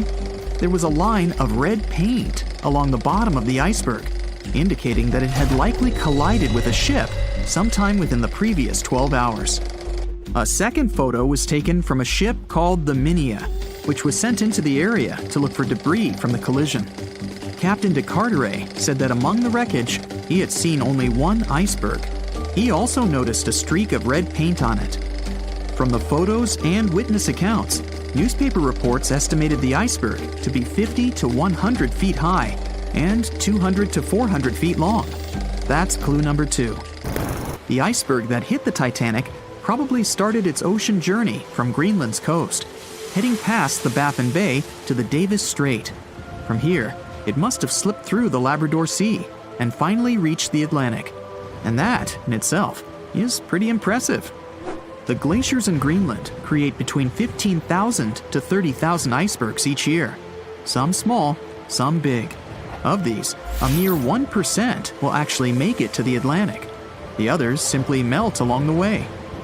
We know that the temperature of the Atlantic Ocean, where the sinking took place, was around 28 degrees Fahrenheit. That's below freezing. For humans, this could cause frostbite or hypothermia. But that temperature is actually warm for an iceberg. Most would only last 2 to 3 years in the North Atlantic, slowly melting into the warmer water. Based on this, It's likely that the Titanic's iceberg left Greenland in 1910 or 1911 and was fully melted by late 1912 or 1913. But since it did make it to the Atlantic and managed to cause significant damage to the ship, we have clue number 3.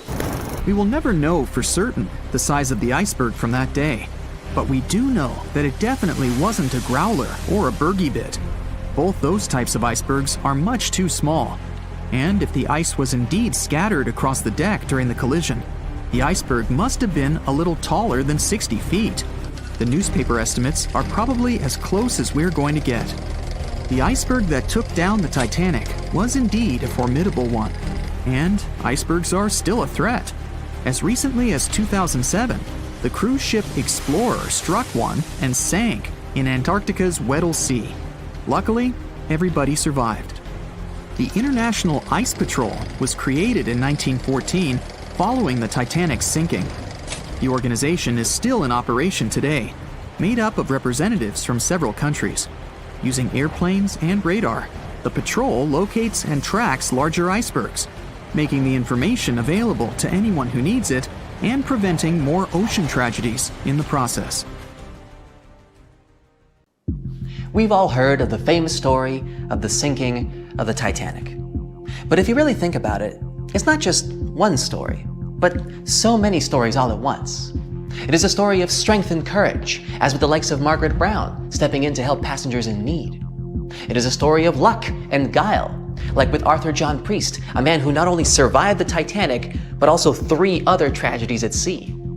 It is a story of perseverance and intrigue, as with Violet Jessup, a stewardess who had also survived 3 shipwrecks and then continued to serve for 30 more years after that. These are the stories of their personal journeys.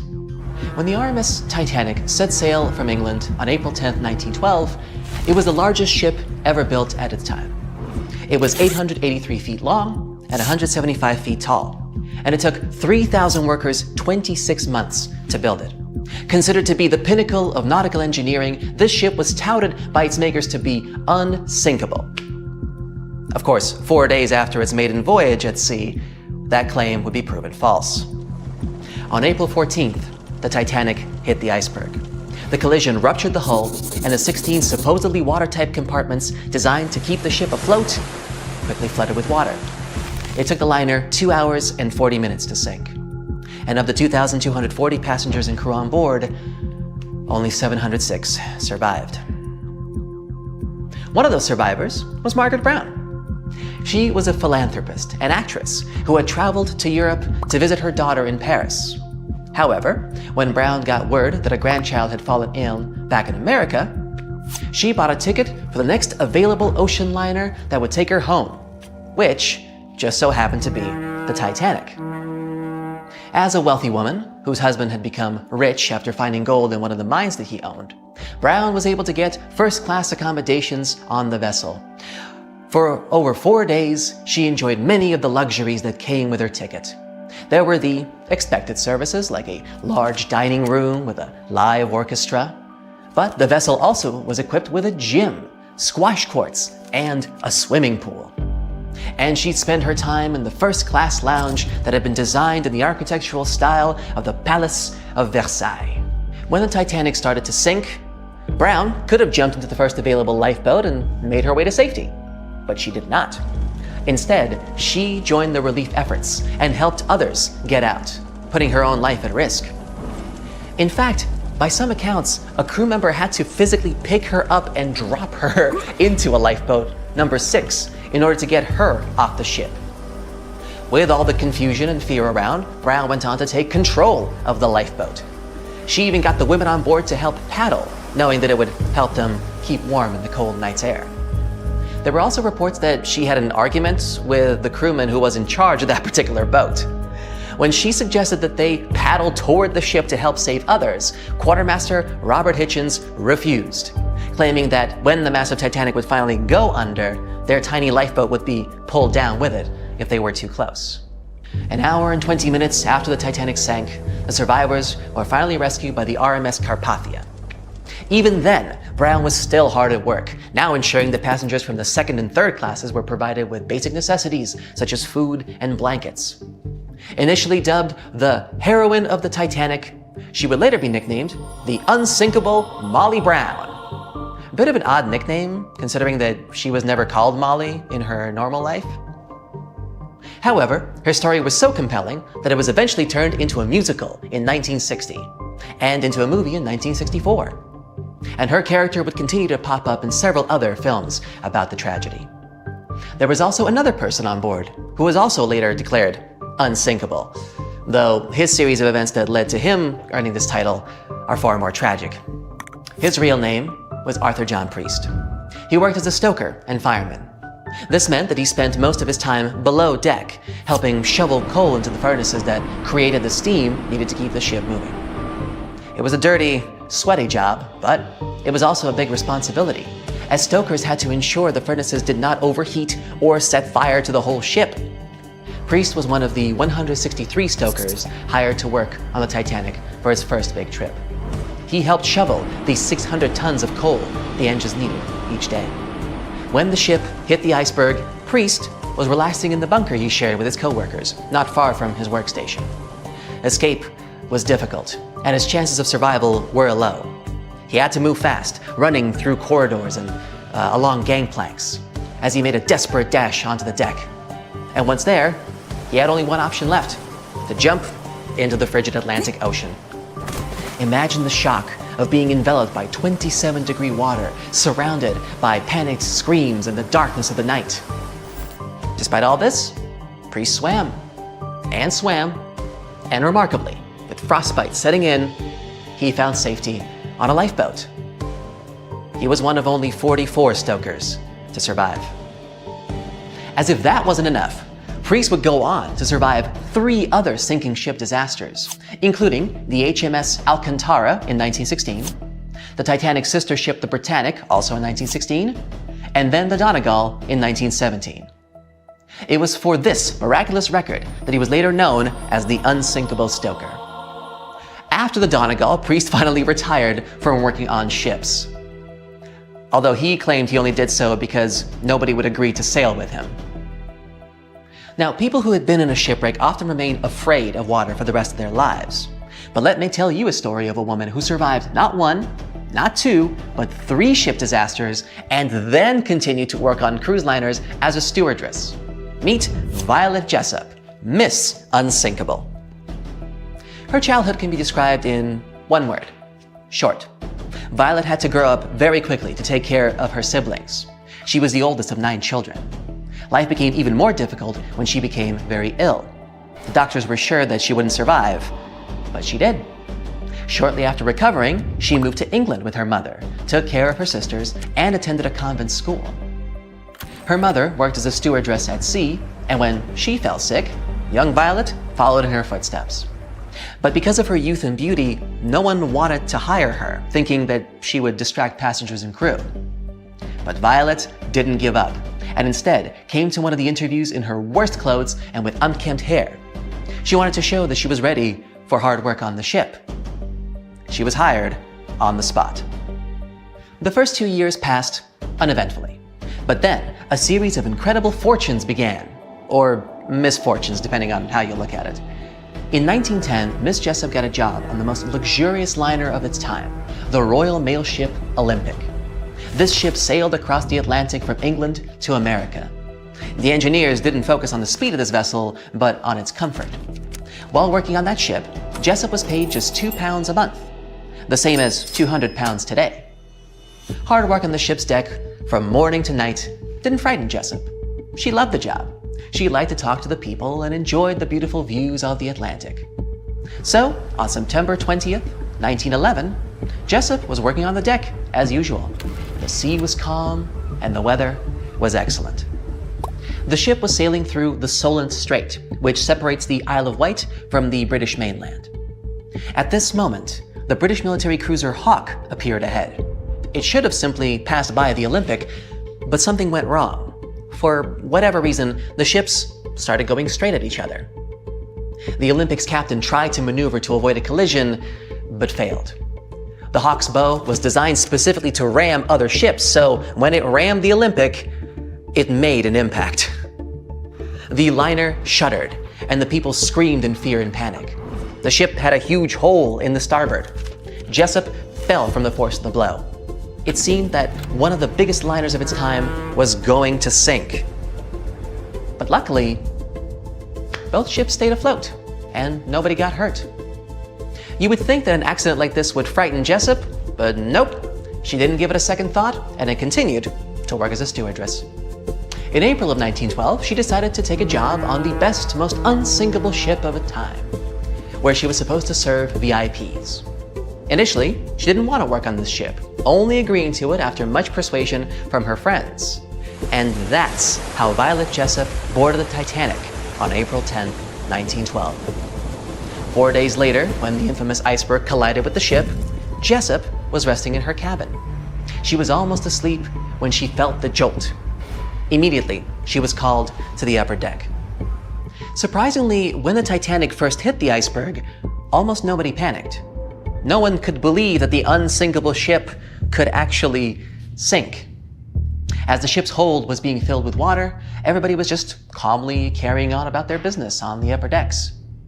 It was only when the cabin crew started instructing passengers to reach their lifeboats that panic finally set in. Jessup, along with other stewards, was actively aiding the passengers' evacuation to the lifeboats. The rule was that women and children were to be evacuated first. But when many of the women hesitated to step onto the lifeboats, delaying the crew's efforts, one of the ship's officers ordered Jessup to get into a boat to show the other women it was perfectly safe. Soon, others followed, and then someone suddenly thrust a swaddled baby into her hands. Without a second thought, Jessup hugged the child to her chest to keep it warm while the Titanic was sinking. She didn't let go of the baby until her lifeboat was picked up by the Carpathia, the ship that came to the rescue. As Jessup boarded the ship with the baby, a woman ran up to her and, without saying a word, snatched the child from Jessup's hands. I mean, she assumed the woman was the baby's mother, so she didn't try to get it back. She was too numb and frozen to think how strange it was this woman hadn't even said thank you for saving her baby. Many years later, Jessup would be reminded of this baby under some mysterious circumstances. After successfully surviving one of the most terrible shipwrecks in history, Jessup, of course, continued to work at sea.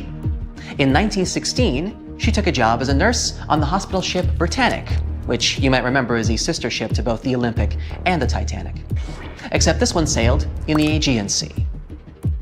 On November 21st, the ship was traveling down its very familiar route, but on that particular day, luck was not on its side. This would become the third shipwreck Jessup will have survived. However, this rescue wasn't as easy as the previous two. After the accident, the huge Britannic began to sink quickly. It took less than an hour for the ship to completely sink. Jessup didn't have time to board a lifeboat this time, so she jumped into the cold water. There, she swam to the closest lifeboat and got on. But then everyone on the boat noticed that the ship's propellers were still working. They were spinning in the water, creating a whirlpool that was pulling the boat toward them. Jessup jumped off the boat just in time to escape the propellers, but her ordeal was far from over. While in the water, she was pulled down to the ship's keel and hit her head. The only thing that saved her from losing consciousness, and probably her life, was her thick hair slightly cushioning the impact. And so, somehow, against all odds, Jessup got away from the engine and was soon picked up by another boat. For the next few years after this accident, Jessup was plagued by headaches. When she finally went to the doctor, he told her she was incredibly lucky to still be alive. The incident on the Britannic resulted in a fracture in her skull. You would think that 3 shipwrecks and a fractured skull would be enough to stop anyone, but not Violet Jessup. She continued to work on cruise ships until the year 1950. She even cruised on the world twice on the luxury liner Belgenland. Fortunately, the rest of Miss Jessup's career went without any further mishaps. In 1950, she moved to Great Ashfield in Suffolk County, having worked at sea for almost 42 years. Content with her career, she settled in a large cottage built in the 16th century. But a year into her retirement, she received a strange phone call. It was late at night, and Jessup was asleep when the phone rang. She picked up the phone and heard a woman's voice on the other end. The lady didn't introduce herself and asked right away, "Excuse me, was it you who saved a baby on the Titanic?" Jessup answered, "Yes, it was me." She laughed and hung up. Jessup later told her friend about this strange call. She assumed that some kids were playing a joke on her, but Jessup had never told anyone about the baby before that call. And according to the old records, the only child who was on the boat with Jessup was a boy. But those same records also said that the boy had been saved by another passenger. To this day, it's still unknown who the baby that Jessup rescued was. Either way, for surviving 3 different wrecks on 3 different ships, she was aptly dubbed Miss Unsinkable. And there you have it, 3 incredible stories of 3 remarkable individuals. And there's many more like them. Stories like these prove there's a hero in all of us that can come out in unexpected circumstances. But of course, I hope you'll never need to put that theory to the test. See you next time, and safe travels. The year was 1854, and the SS Arctic, the fastest passenger liner of its time, set out to cross the Atlantic. As it sailed through the misty veil, it slowly disappeared into the unknown. The Collins Line, an American shipping company, was started in 1818 and only began seriously trading in the transatlantic by 1835. Its steamships crossed the Atlantic from Liverpool to New York within just 10 days. Doesn't sound like a great speed today, I know, but back then, the same thing took other ships several weeks. Light on the water with their wooden hulls, powering through with a strong steam engine, those steamships were the favorite choice for many high-profile people. What could go wrong with such an advanced ship, they thought. This reminds me of some other ship everyone believed to be unsinkable. But anyway, back to the Collins Line. It grew to be a serious contender on transatlantic routes, with only one other competitor, the Cunard's Line. It was a British company also aiming to be the main force through the Arctic Passage. In 1835, the company received a new ship that traveled to Liverpool and came back to New York with the largest cargo ever at that time. From then, the Collins Line was steadily growing. It seemed like there would only be future successes for it. Unfortunately, their lavish ships became costly to run with the amount of coal used. Massive power along with weak wooden hulls meant they needed many repairs after each voyage. So, every trip ended up being expensive. But since the ships were safe and had a great reputation, people were willing to pay the price, and the company was definitely not in crisis. They had achieved something no one had managed to do before them. Like I told you, their ships crossed the Atlantic in a whopping 10 days, and Edward Collins, the owner, was very determined to maintain the pace. Their 5 ships easily outran the Cunard's Line of only 3. With this great praise, it provided more attention. Though the Cunard's ships were slower with their iron hulls, they believed there was still profit, regardless of how slowly they sailed. Among Collins' ships, the Arctic, the third of them to be launched, was the largest, reaching 284 feet long, with 2 side-lever steam engines, each with 1,000 horsepower. The paddle wheels made 16 revolutions a minute when at full speed. At the time of its launch, the press called it the most stupendous vessel ever constructed in the United States. But glamour and fame couldn't avoid what would come next. On the 27th of September, the Arctic was on its journey from Liverpool to New York, continuing a speed pace through the thick fog. It's possible that by that moment, after 4 years of record-breaking trips, the crew became overconfident with their sailing and the ship. Going only 50 miles from Newfoundland, they carelessly continued through the fog with no radio contact, sonar, or any other form of identifying objects, equipped only with Morse code. A smaller ship, the SS Vesta, which operated as a fishing vessel, often worked around Newfoundland.